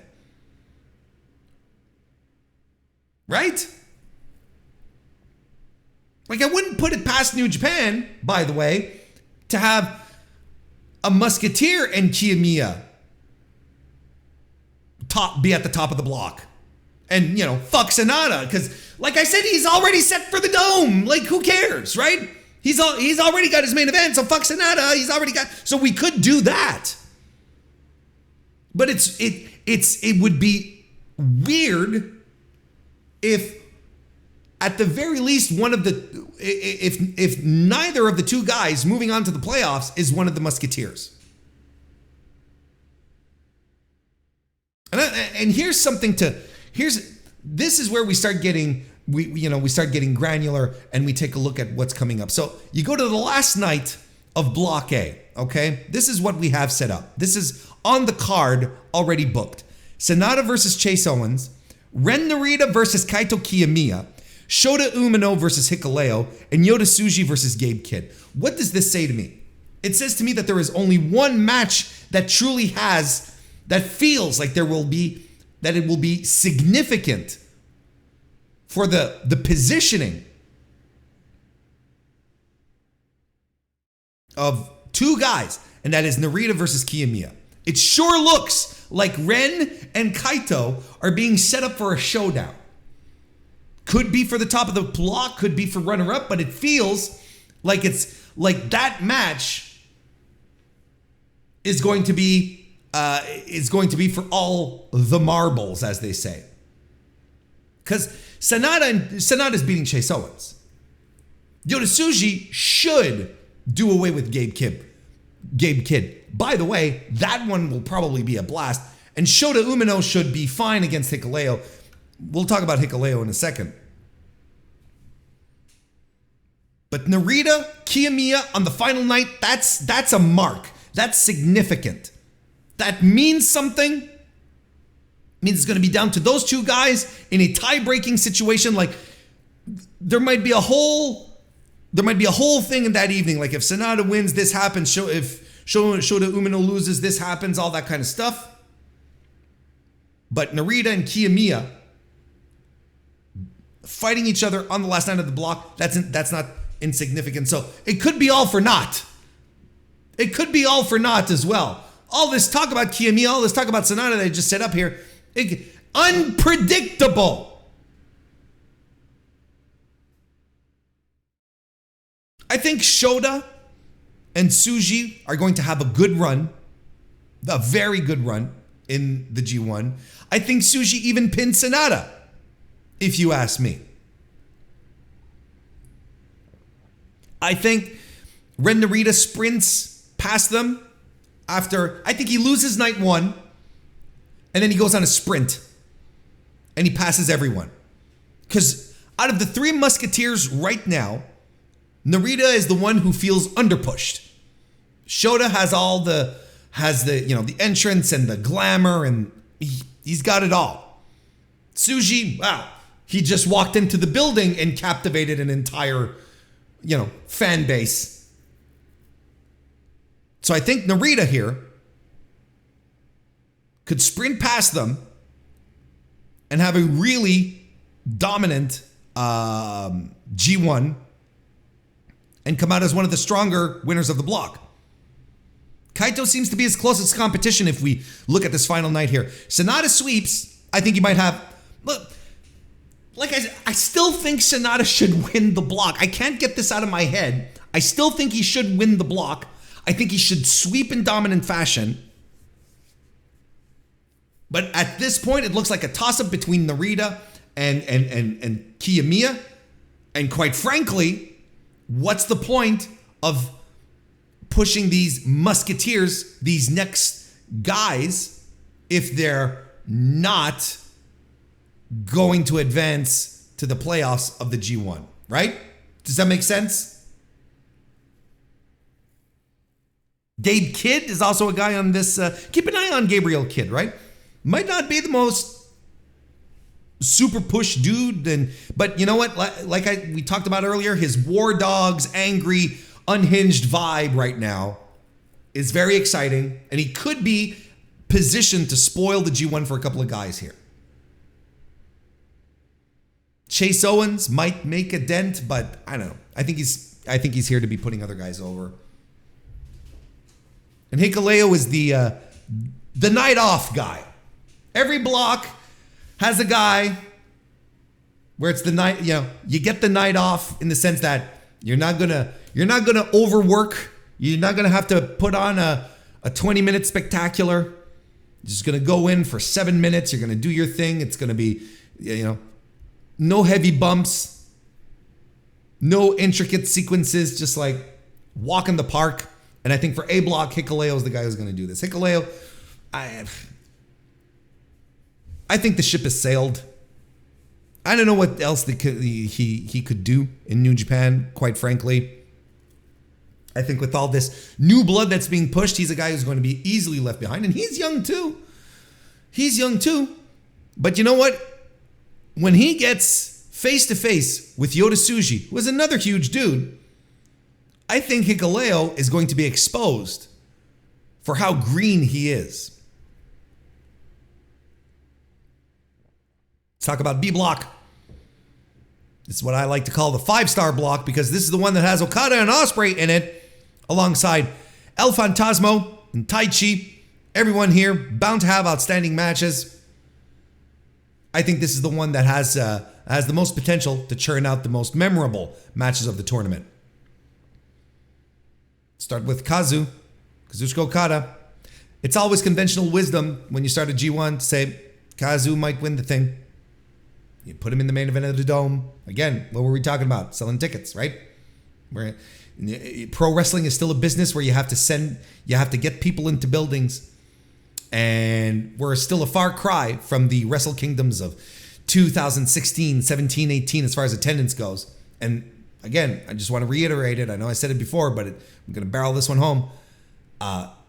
There's no excuse this year to go, oh, well, we did 25,000, hooray. You know, it's like there's, the pandemic restrictions have been lifted.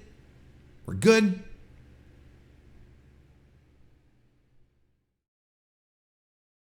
There's no excuse. So what do? You want to put in your heavy hitters, right? In the main event? That's what you want to do. That's what I'd do. Prove and draw Kazuchika Okada. I mean, like I said, this is conventional wisdom talking. Now, New Japan has done a good job, I find, this year keeping him busy. But outside of the singles realm, had him do whatever he's doing with the Never Six-Man titles, which honestly has been very entertaining. Very good. So it could mean that there's a trigger that's about to be pulled. Because you're not going to keep Kazuchika Okada 1/3 of the Never Six-Man tag champions all the way to Wrestle Kingdom. What are we doing? So there might be something that'll happen here. Maybe something that was just like, all right, Okada once again wins. And I do say win once again because it's also something that works against him to a degree, where he's won the last 2 G1s. He's won 5 overall. So, this would be a three-peat. It would be his 6th overall. Unless they want to continue pushing the fact that Okada is this, this support beam of New Japan, has this indomitable legacy,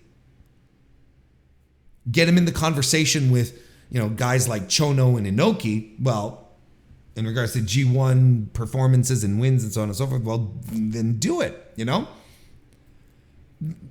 Okada is a perfect choice to do that.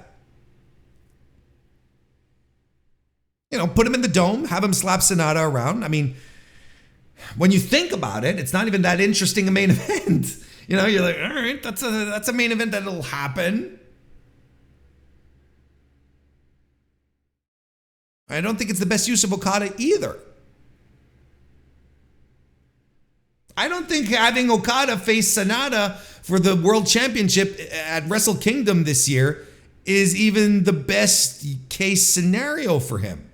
I think Okada wins his block, but you can make a case for him not advancing to the finals.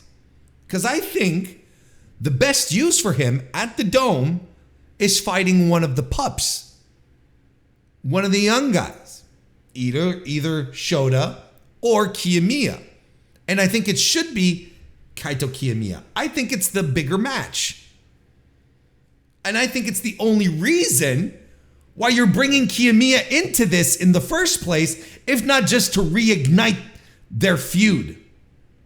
And I think it is. I think it is worthy of a Dome match. I absolutely think it is. And it would be vindication for Kiyomiya, because I think you book it in a way where Kiyomiya comes in this time and he's ready, he's prepared. He doesn't get whooped around for like 12 minutes and loses. No, we're getting a different Kaito Kiyomiya, one that's ready to stand up to Kazuchika Okada in his bullying ways kind of thing.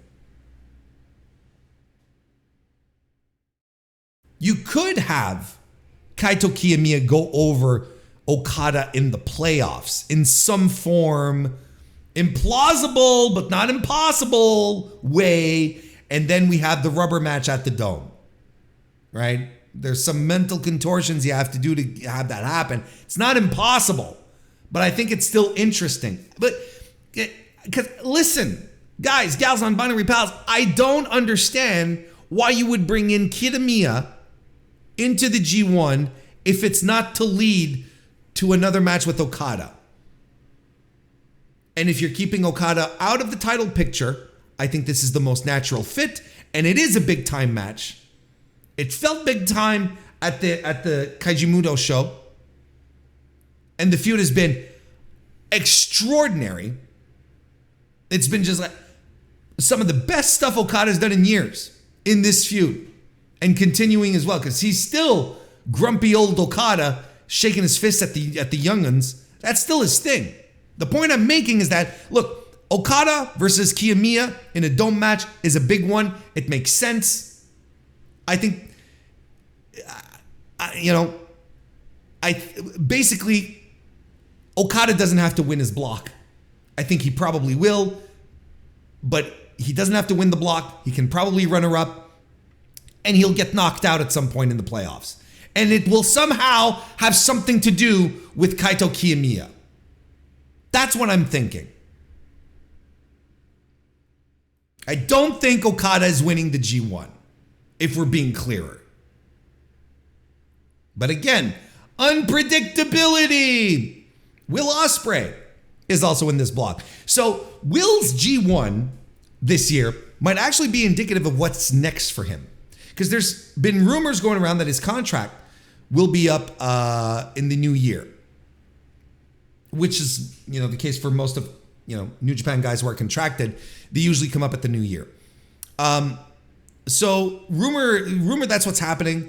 And of course, the rumors that he's going to be going stateside to work for AEW. Yes, he's been in interviews telling people he doesn't want to live in the United States. Blah, blah, blah.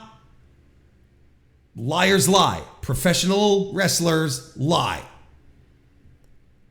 So I think this will be definitely interesting to see what happens as we go right into Wrestle Kingdom, because listen, let's think outside of the G1 bubble for a second here. If they blow off Omega Ospreay 3 at All In, right, which is something folks seem to be thinking might happen, I don't know what's left for Big Match Willie to do in New Japan.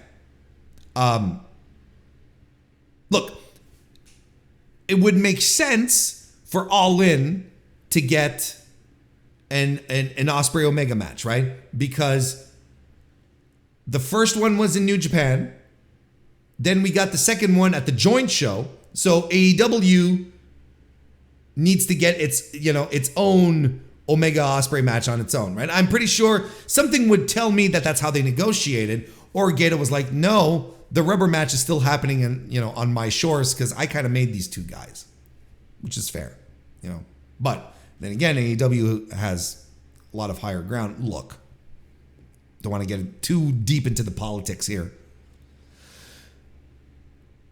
But think about it. Like if Omega Ospreay is done by August, what's left? What's left for Ospreay to do? They're not going to strap him up, look, they could, but they probably wouldn't.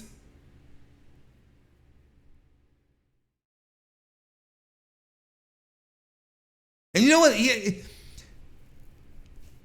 Just to come back on the All-In thing, I still have trouble with the concept of Will Ospreay and Kenny Omega 3 happening at Wembley Stadium, which is at 90% capacity right now. Not a single match has been announced and the stadium is full.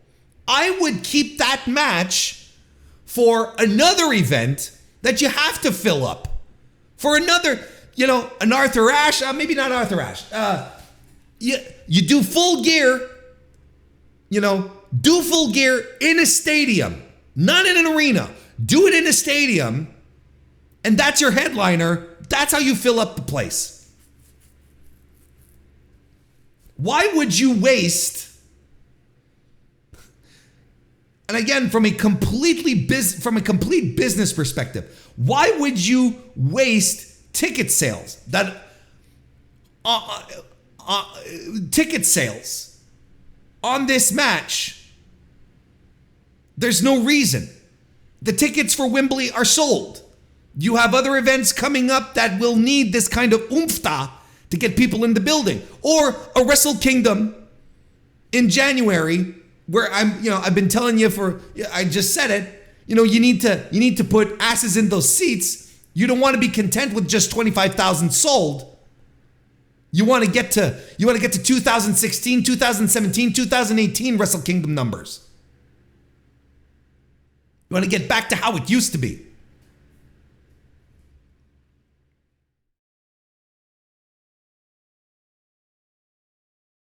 But maybe the rumor match is happening at Wrestle Kingdom in 2024, and maybe all of this discussion is for moot. But back to the G1, I don't see anything that carves a path for Will Ospreay to win the G1, if that makes sense.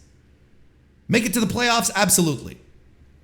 If this is Will's swan song in New Japan, he could have some wonderful final fights with some of the cream of the crop of New Japan, Naito, Shingo. But while I see Will having a great G1, I don't see anything compelling for him to win, especially if he's on the outs. Again, a Sonata Will Ospreay match doesn't get the blood pumping. Now, if he's not leaving New Japan, though, have him swoop in and clean up everything, right? And just win the G1, win in the Dome. There you go. We got El Fantasmo here, who is also on the cusp of greatness and the next big Gaijin wrestler. He had a poor overall G1 last year, but solid performances. He's embroiled in Bullet Club, and I think that's something that ultimately will help him advance, because throughout all the talk that we just had with A-Block and Kazuchika Okada and Ospreay, there's always the story of El Fantasmo and Dave Finlay. And ELP couldn't get the gold off of old Dave last month, but hey, maybe he could do it in the G1, not take the gold off of him, but get a singles win over him. Talking in the playoffs here. You can make a case for ELP being at the very least a runner-up in the block. Especially in the context that Ospreay might be on his way out, right? There is an argument to be made for El Fantasmo to move on to the playoffs.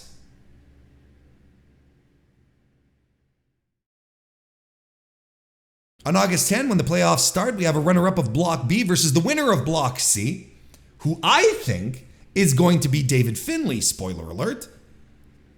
We're in unpredictable mode, aren't we? Unpredictable.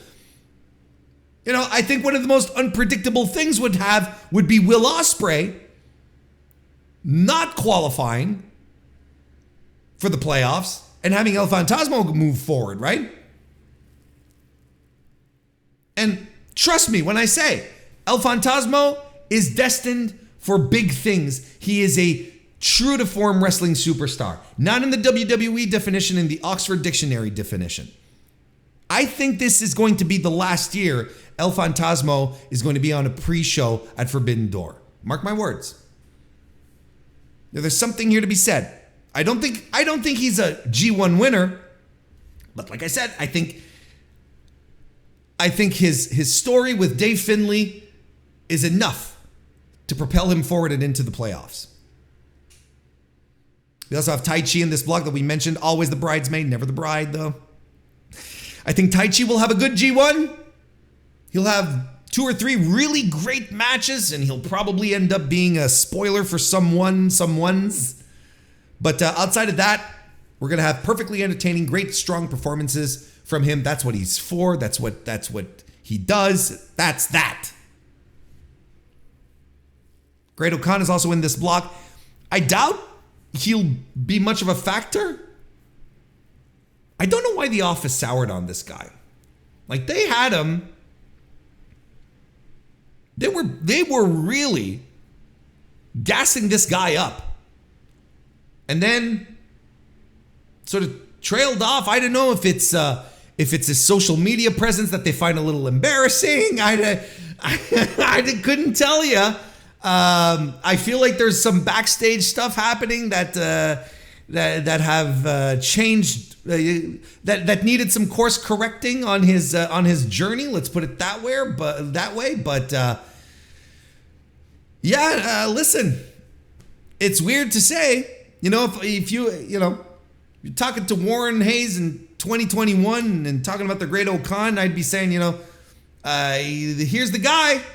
This is the guy who's doing it. He's going to be the next big thing. In 2023, I'm like, man, I'm not even sure he's going to win a G1. I'm like, what? Tonga Loa is also in this block. It's good that he's back from injury, but let's be honest, he's eating pins.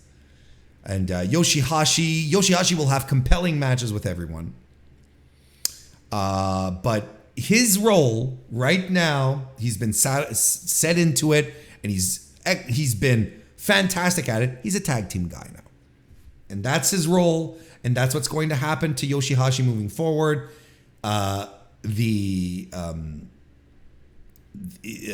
We're not going to expect him to be a single star. He's perfect in his tag team role. And then the night off guy here is Kenta. Talked about him earlier. Kenta is a shadow of himself. He's washed. He's all shtick. This is the night off match for Block B. Block C is the ass kicker block. Lots of fights in this one here, and I'm excited for this block. As much as A block is interesting, I'm excited for C block.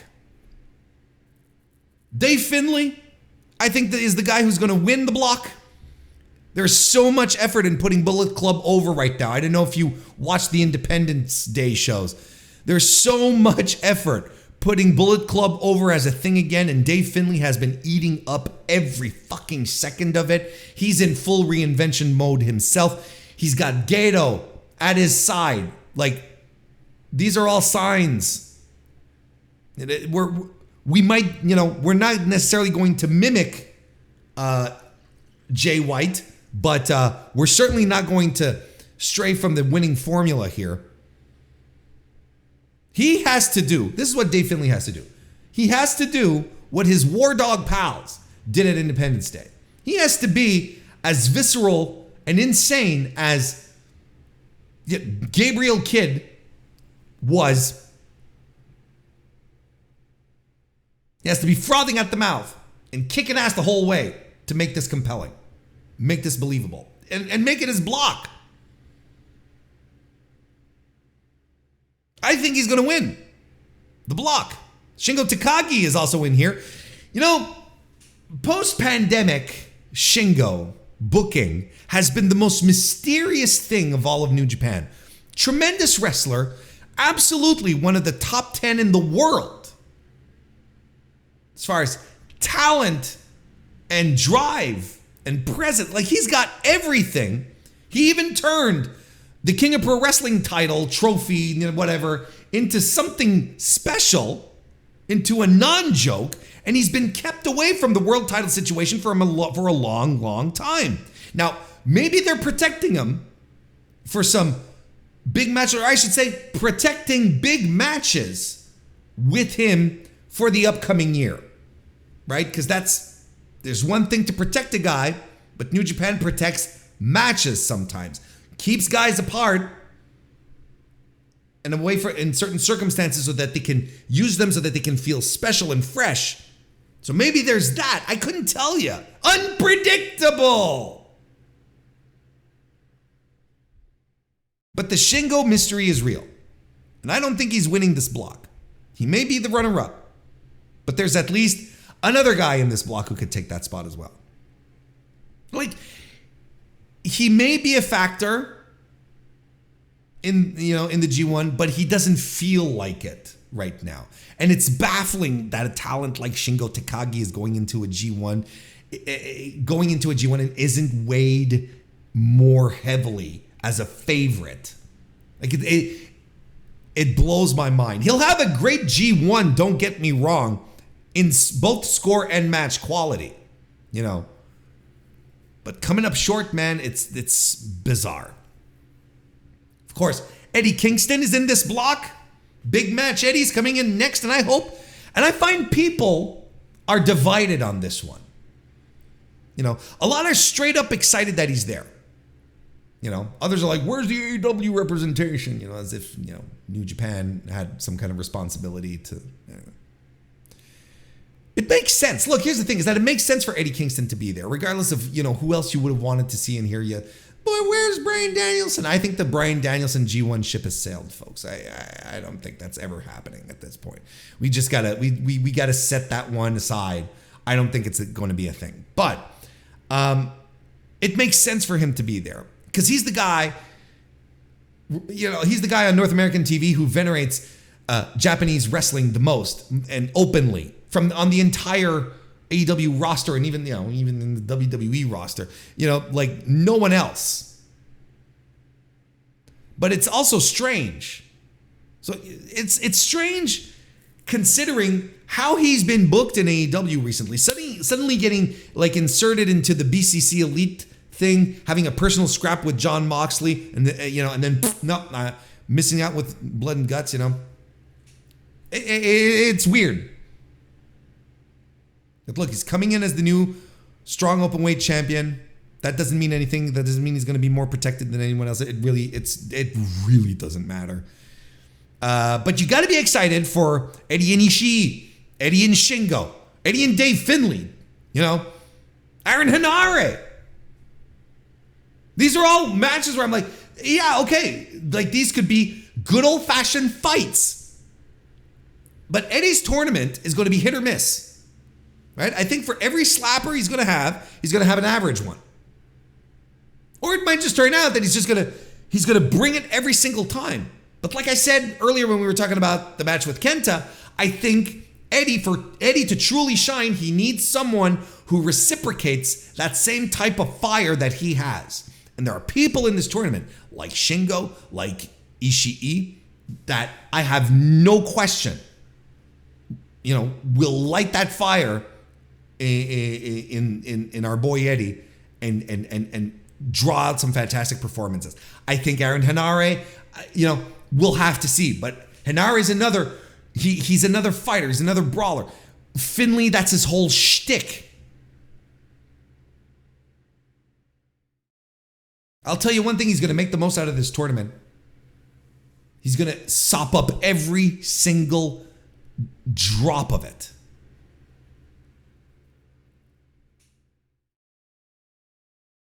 Aaron Henare is just talking about him. He had a good G1 last year despite his final results. I thought he performed well, even though he, you know, didn't have an outstanding score. He's a guy who's positioned as a beast, so he's going to fit in well in the ass kicker block here. Big, physical, violent. I think he'll be a solid 6 to 8 point man. I think.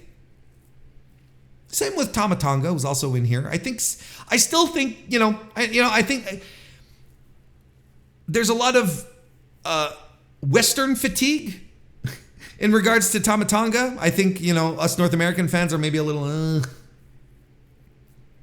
I'm not as fed up with him as a lot of people are. I still like him. I think the babyface thing works. And I still think the Japanese crowds respond well to him. And he should have a good G1. Even though his output might not be the strongest, I think he'll score well, but I don't think he'll be a factor this year. Despite winning Block B last year, I don't think he's going to be I don't think he's going to stand out as much this year. Mikey Nichols of TMDK is also in this. Mad Mikey Nichols. He'll be eating pins. And Evil is the night off guy for Block C. And the only House of Torture guy in this entire tournament. Cheers. And then we wrap it up with the D block. The old guard block. This might even be like the most classic G1 block, you know? I think it's even like, it's close to being the same block that C block was last year, where lots of guys, you know, the idea that it was an even block, you know, where all the guys were sort of exchanging points with each other. There wasn't one guy who just ran away, you know, in the lead. You know, it really came down to the last few nights. You know, there were a lot of tiebreaker possibilities. There wasn't a clear-cut runaway winner in Block C, and I think that might be Block D this year. Because look, in fact, there's 4 guys who are in Block D this year who were in that Block C last year: Naito, Tanahashi, Zack Sabre Jr., Hiroki Goto. Let's start by talking about Tanahashi. He's been a constant for years, but now, you know, we're in the decline of Hiroshi Tanahashi. And I say now, but I think it's been the most observable. I think a lot of people have been talking about it, and then you'd hear this pop up over the past 2 to 3 years. Tanahashi's knees, he's washed, his back, he can't do it. And then all of a sudden, he pops up and he has this outstanding performance, and you're like, motherfucker still got it. But I find this year, 2023, has been remarkable in the sense that we are seeing Tanahashi's age for the first time. The wear and tear on his body, we're feeling it, we're seeing it. And, it, you know, to a degree, it breaks your heart, but it's also inevitable. His injuries are indeed catching up with him. His last G1 that he won was in 2018. He scored 8 points in 2019, 20, and 21, respectable. 6 points last year, wasn't a factor. So there's really 2 stories you could tell this year, okay? The decline continues. The decline continues, especially with the new guys coming up. He can't hang, and so on and so forth. The ace ends the G1 with another 6 points this year. Hell, you could even make an argument to have him at 4. Weird, right? Weird to think. Hiroshi Tanahashi finishing a G1 with 4 points. But I think it's plausible. So that's one story you could say. The other story you could tell here is that Tana still has it. Just like I said. You think he's washed? You think he's done? Ha ha! He's been on these stem cells. He's, trying out this new, plant-based diet or whatever. All of a sudden, poof! He's not walking like an old man anymore. He's nimble. He's bouncing around. He might even be the runner-up. And why would you do that? Business. He's still one of the most popular guys on the roster. He's the ace. He's their John Cena. We can't say this enough. We have a Wrestle Kingdom where we have to put butts in the seats. We can't hammer this hard enough. Then what do? Break glass. Put Tanahashi in a big spot. And you can justify this happening because he's in a block filled with opponents he's faced numerous times in the past. If this was a block filled with new kids, if he was in A block, for instance, then you could easily tell the story that Tana can't hang with the new guys anymore. His time has passed. But he's in here with Zack and Goto and Naito and he's wrestled Jeff Cobb in the past. Yano how many times? Like these are old standards for him. Known quantities, known opponents. So you could justify him having a very good block here. And what better story to tell than one last hurrah for Hiroshi Tanahashi? I think it's implausible, but not impossible. Again, unpredictability. He makes it to the playoffs. Does he win? Do we have Sonata versus Tanahashi in the finals? Sonata versus Tanahashi at the Dome? It'd be a choice. I don't think it's the bigger match you could put on.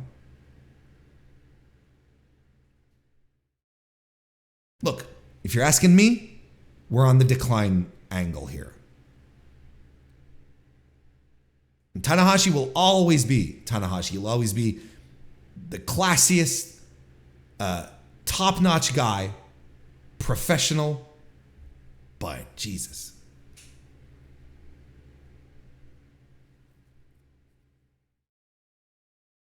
It's going to be the tale of his career until he actually hangs it up, right? How much does he still have? That's what we're all going to wonder, because he's such an immense superstar. He is such a force of nature, an important part of New Japan history, crucial part of New Japan history, that it's going to be hard to let go of this one. Tetsuya Naito, as I said, is also in this block. So is this where we finally get the World Championship win in the Dome for Naito? Do we finally get the LIJ roll call to wrap up Wrestle Kingdom? Is this finally happening? I'm an admitted Naito fan. I've been on this train before, and they promised me to stop at this destination, but they kept driving. I've been fooled once, twice. Third time's on me, right? What's the saying? Fool me once, shame on me. Fool me twice. No, fool me once, shame on you. Fool me twice, shame on me. But now we're up to 3. What does that do? Boo this man, I think is what we're doing here.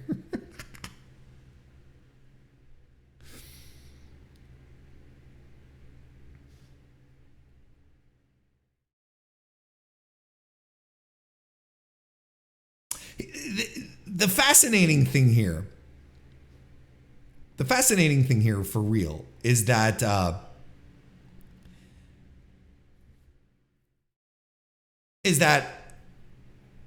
it's really I think this is the last possible moment that you can try to pull this off for Naito. Like, this is another guy, this is another guy whose body is catching up with him, his knees and so on, his neck.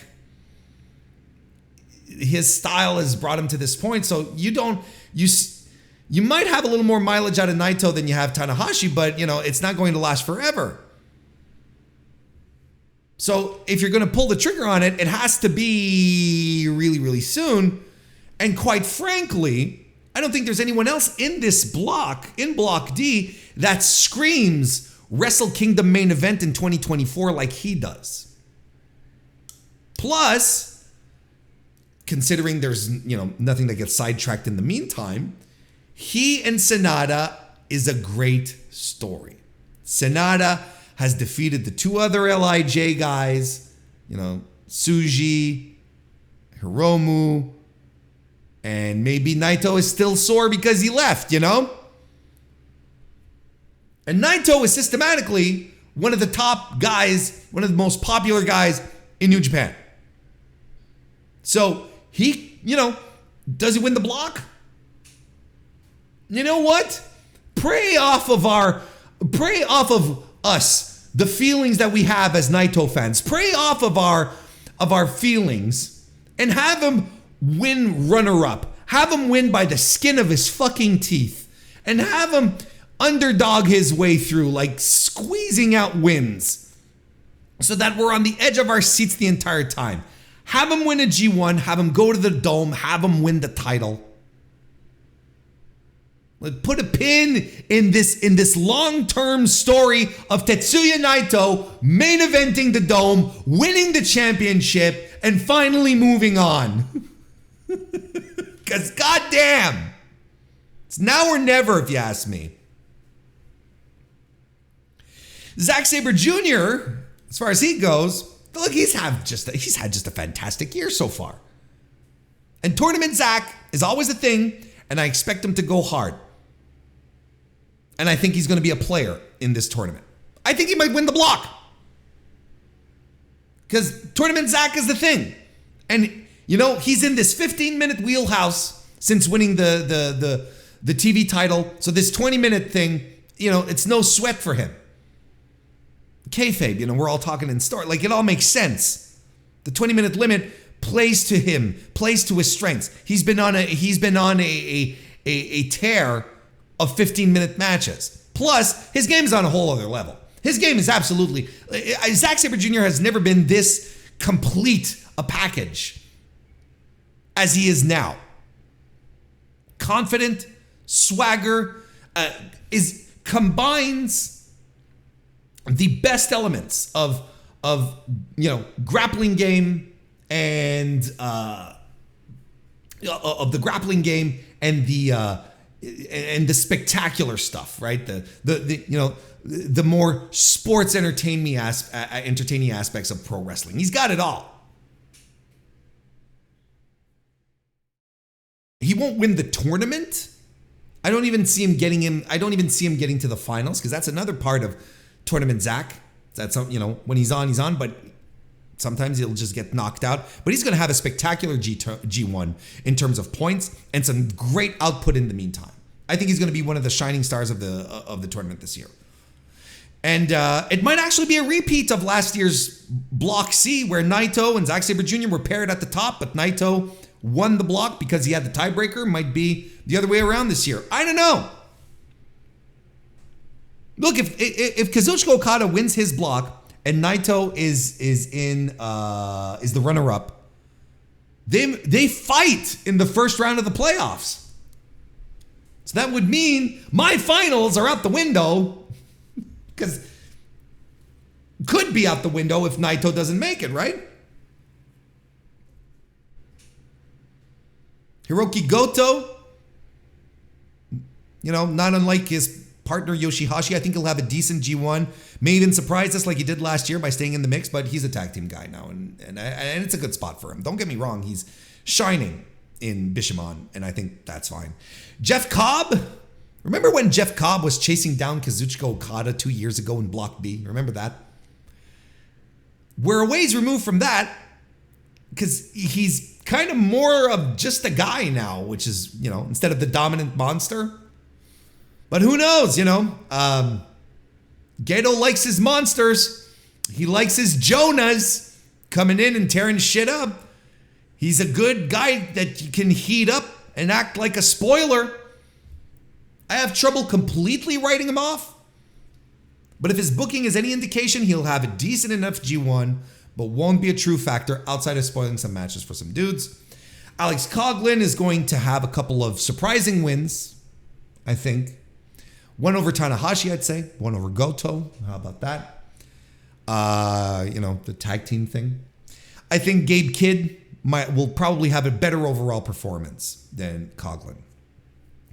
Shane Haste of TMDK will have some good matches here and there, but won't be a factor. He'll be there to eat some pins. And Toru Yano is your guy for the night off, and his comedy bits, which will split the fan base down the middle. So now let's take a look at the first two nights this weekend, starting this Saturday. On July 15, blocks A and B will be in action. Yoshihashi versus El Phantasmo. I think El Phantasmo is going to get his first win here. Start off the thing strong. Chase Owens versus Gabe Kidd for the A block. Previous one was for the B block, but for the A block, we've got Gabe Kidd and Chase Owens. I think I'd go with Gabe Kidd. Back to B block, Tonga Loa versus Kenta. This will not matter, but probably Tonga Loa. They'll probably give him the big return match, salute, glad to have you back, big return win, but it could possibly be like his only win of the tournament. A block, Shota Umino versus Ren Narita. Straight out the gate. And you know what I think happens here? I think Shota Umino wins. And Ren Narita, after that, dusts himself off and sprints to the end. Nothing but wins after that. And this is a booking, this is a pattern that we've seen in the past from Gedo. And I don't mind it, because it makes sense in this context on top of it all. Shota wins, but that lights a fire and Narita becomes unstoppable. Kazuchika Okada back to the B block is going to be taking on Great Okada. I think Okada wins. Here's a fucking interesting one. A block. Out the gate, Yota Tsuji versus Kaito Kiyomiya. Like, the fans are the winners here. I think Big Tsuji gets the win here. And I think Kaito is going to, this is where he starts, having a comparable run as to Ren Narita, so that when they meet on the final night, their match together is decisive. But I think Huge Tsuji gets the win. Taichi versus Will Ospreay is going to be demented. Will Ospreay is going to probably pick up the win. And Sonata versus Hikuleo, walk in the park for Sonata. That's going to happen on night 1 on the 15th. Now, on night 2 for the 16th, blocks C and D. Starting off with C block, Tomohiro Ishii versus David Finlay. I like the taste of that one.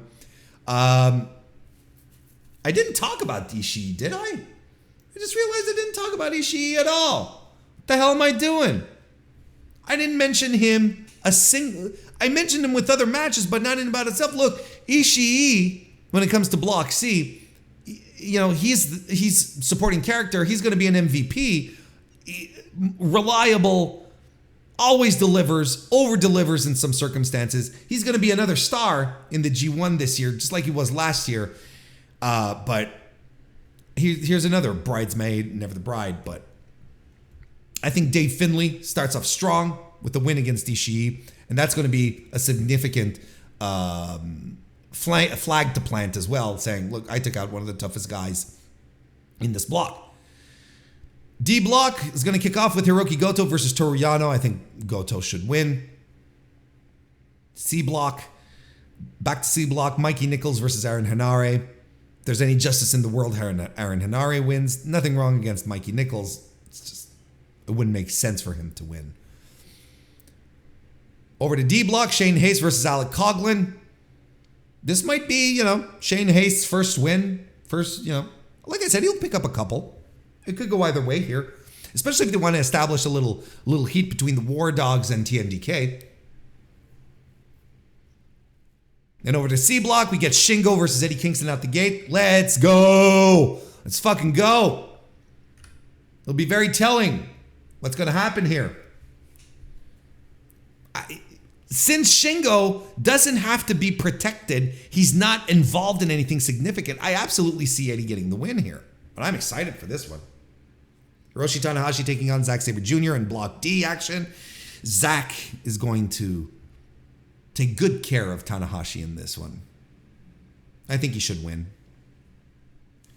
Tournament Zack, straight out the gate. Tama Tonga versus Evil. I think Tama Tonga gets the win here for some C block action. And then we wrap up with D block. Tetsuya Naito versus Jeff Cobb. That should be a lot of fun.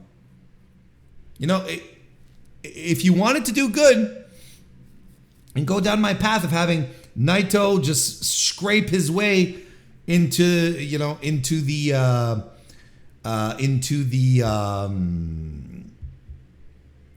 runner-up position, you have him lose night 1 to Cobb, and it also instantly gives credence to Cobb as a player in the tournament.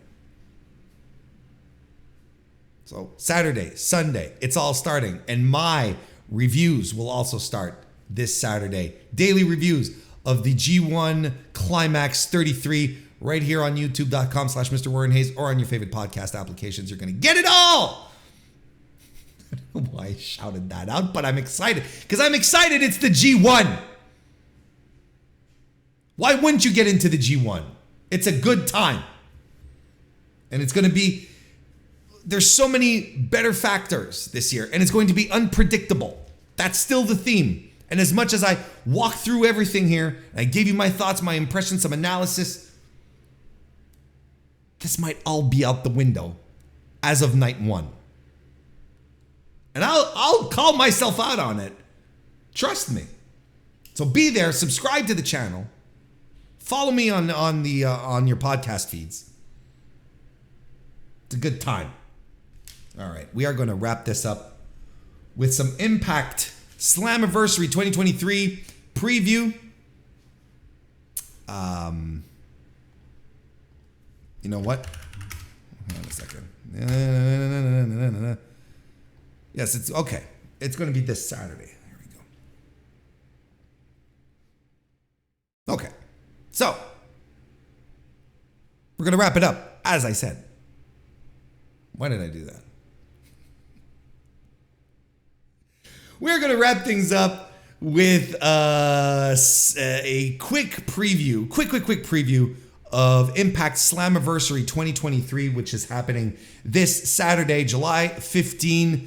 I enjoy the Impact pay-per-views. I think this is a pay-per-view proper as opposed to one of the Impact Plus gimmicks. But I like these cards. I'm just gonna pop on to the Wikipedia page just to make sure, just in case they added stuff that wasn't there before. Okay, I think they added a pre-show match. Let's run through the pre-show very quickly. Joe Hendry will be defending the Impact Digital Media Championship against Kenny King. Okay. Jody Threat and the Death Dolls, so Courtney Rush, a.k.a. Rosemary, and Jessica will be taking on the Shawntourage, Giselle Shaw, Savannah Evans, and Jai Vidal. It's fine. That's true. But let's get to the main card. Jonathan Gresham versus Mike Bailey versus Kevin Knight versus Alan Angels versus Kushida in an Ultimate X match to determine the number one contender for the X Division Championship. So the tradition, this will probably start off the pay-per-view, right? The tradition of starting off with an Ultimate X match. This should be fun. Too many good guys, too much talent. Great to see Kevin Knight added in here with Kushida as well. So it'll be interesting to see their little dynamic going on there. Because again, Impact also, calls upon the lore of pro wrestling and not just specifically their own things. So it'll be interesting to see how that dynamic works out. So I'm glad to see Kevin Knight in this, see what he has to offer. Mike Bailey's always fantastic. Gresham's great. And Alan Angels, I think, has split from the Diener group. I forget what they're called. So he's flying on his own here. I'm excited to see how this is going to go. But Ultimate X matches usually deliver. We have a tag team match for the Impact Knockouts World Tag Team Championship. For the Coven, Taylor Wilde and Kylan King will be losing their titles to Killer Kelly and Masha Slamovich. Good enemies, better friends, I guess. What's the thing? They were in these feuds and were beating each other up, and then it's like, we like hurting each other so much, maybe we should just tag team and hurt other people together. And they're like, yeah, let's do it. So it was nice knowing you, Taylor Wilde and Kylan King, the Coven. But I think Killer Kelly and Masha Slamovich are coming out on top here. This should be fun. Eddie Edwards versus Frankie Kazarian. Are we doing this again? Why are we doing this again? On the last, what was it, Bound for Glory? What was the last one I watched? Under Siege. It was so ordinary. Like it was just like an ordinary singles match, and there was nothing really compelling, exciting to it. I don't know. It didn't do it for me. Why are we running this again? There's probably, there's very likely a story to this. But I mean, this is something that we did not need to have revisited, is my point. 4-way tag team championship. 4-way tag team match for the Impact World Tag Team Championship is what I'm trying to say is also going to happen. Where Ace Austin and Chris Bay, the champs, are going to be defending against Brian Myers and Moose, Rich Swann and Sami Callihan, and Subculture. Now, y'all know how I feel about multi-man matches for titles, especially when it comes to tag team, multi-person, like, 4-way tag team match for this. I don't know. I think it's a shame. I think this is one of my gripes that I have with Impact is it's not as bad as it was with Under Siege, where there was like 7 million matches with multiple people in them on the card. Now this is really the only one that has too many people for what it should be. Again, give me a champion, build up a challenger, let them go. You know what? They run Eddie Edwards, Frankie Kazarian again, but they won't run ABC versus Subculture again, which was a much better match from Bound for Glory, if I'm not mistaken, which I really liked. But they won't run that again. They're going to throw in fucking Moose and Brian Myers in this.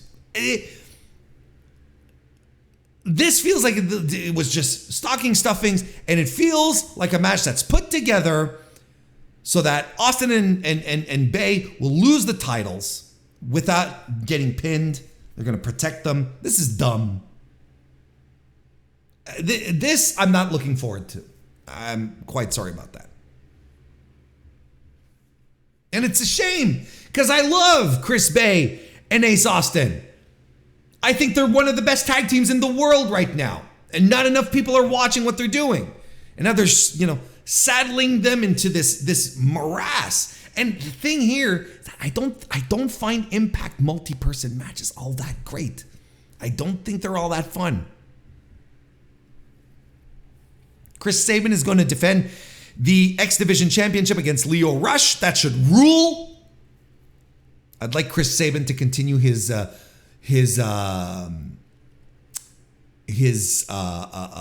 here because I like Chris Sabin a lot. Leo Rush in here. That's going to be a feast.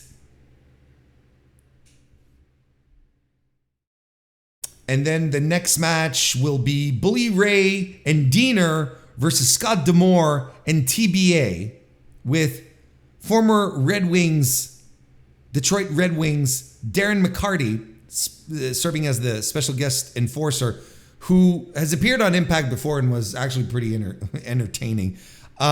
So it's nice to see him back. Of course, the speculation is all around who's it going to be. Who's Scott D'Amore?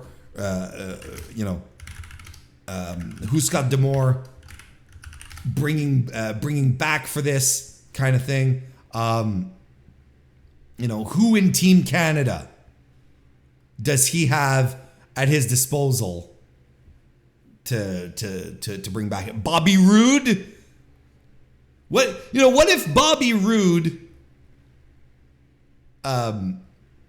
what if Bobby Roode had decided to not decided, but what if his contract had run out, right? What if his contract ran out with WWE and no one knows? What if no one ever knew? And then he just shows up on Impact. Tell me that, at the very least, tell me that wouldn't be hilarious.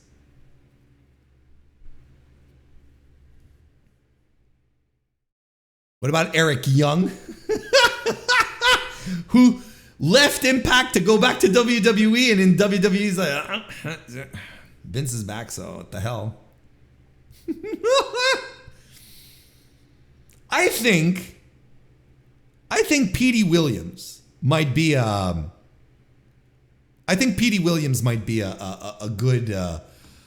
good surprise. I myself would be very excited to see Petey Williams come back and finish a match with a Canadian Destroyer. No, but seriously, I think that I kind of feel like that's the most logical answer, but this is Impact after all. I'm not going to lie. This is not for me. This is for people who are invested on the weekly shows in regards to Impact, but I have no interest whatsoever in this match. I will be collecting snacks. No, I'll be watching it because I'm going to be reviewing it next week. I'm not going to be going away. I'm going to do my self-appointed job properly. But I am not into this. And I don't care. I don't care. It's a Bully Ray match. I don't care. Deonna Purrazzo will be putting the Impact Knockouts World Championship on the line against Trinity, who gets some really good reactions from the crowd. Now, a bit of a litmus test, if you ask me, for Trinity. Getting in there with Deonna, seasoned, polished pro wrestler. Trinity, Naomi, not necessarily known for her polish, for her preciseness. She's fine, don't get me wrong. She's not known for being, the cleanest worker. I think Deonna drops the title here. I think they go full on with Trinity here, because she gets huge reactions from the Impact crowd. I wouldn't be surprised in the least. Or if Deonna does retain, they're doing a stipulation match. They're redoing this with a stipulation. And finally, Alex Shelley versus Nick Aldis. We all saw Nick Aldis. We all saw this coming. This was inevitable. Does he eliminate? Does he kill the? Does he destroy, stomp on the much sought after, vaunted Alex Shelley run? Is this already done? It could be. It's good heat, brother. I mean, look, I would give Alex Shelley more of a substantial run. I also understand that Nick Aldis is, he didn't come back for nothing. He didn't come back to hang around on the mid card. They might stretch this out, but I don't think he's back to just be content, to working curtain jerkers like he did at Under Siege. It kind of bums me out because I, the Alex Shelley run, I was into it. I thought he won it in spectacular fashion on top of that. And he's going to get a good match out of Aldis. Aldis, who is fine. He's an okay worker. He can talk himself into a main event match. Don't get me wrong. He's a fine worker. But Alex Shelley he's just on another level. So I'm excited to see how all of this is going to work out. But look, I hope Alex Shelley retains. But I would not be surprised if Nick Aldis steals the belt. Would not be surprised in the least. On paper, this looks like a pretty entertaining card. I'm looking forward to watching this. I'm really looking forward to watching this show. Like I said, I don't mind reviewing the Impact shows. I find overall they deliver. I think they're pretty good. Honest pro wrestling. Outside of the Bully Ray match, there's nothing here that absolutely makes me cringe. Eddie Edwards and Frankie Kazarian is maybe something that I don't need again, but maybe they'll turn up with something. But everything else looks dynamite. And the four-way, but I think there's a lot of very good stuff on this card. I'm excited to see how it turns out. And that's the weekly wrestling inspection, folks. There you go.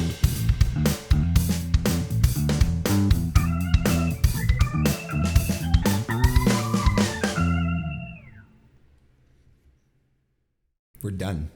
We're kaput. It's out, finished. We're going to wrap up today's edition of the Mr. Warren Hayes Show right now. Again, one last time, if you're listening on youtube.com/MrWarrenHayes, a like, a subscription, 5-star ratings on Spotify, 5-star reviews on Apple Podcasts. If you're listening to this on your favorite podcast app, by the way, thank you again to all the podcast listeners. You guys are sending my numbers through the roof these days, and I don't know what I'm doing so special outside of being, so incredibly knowledgeable and ungodly charming. I will be back this Thursday for the AEW Dynamite review. Then back on Saturday for the opening salvo of my G1 Climax 33 coverage this year. And then, of course, the collision review on Sunday and another G1 show. Your boy is going to be sweating regardless, air conditioning or not. Thank you all, everyone who joined me live here on a Tuesday night at 7 p.m. Eastern. Thank you for being here. Thank you for listening on demand. However it is you're doing it, hope you have a great rest of your week, and I'll see you next time.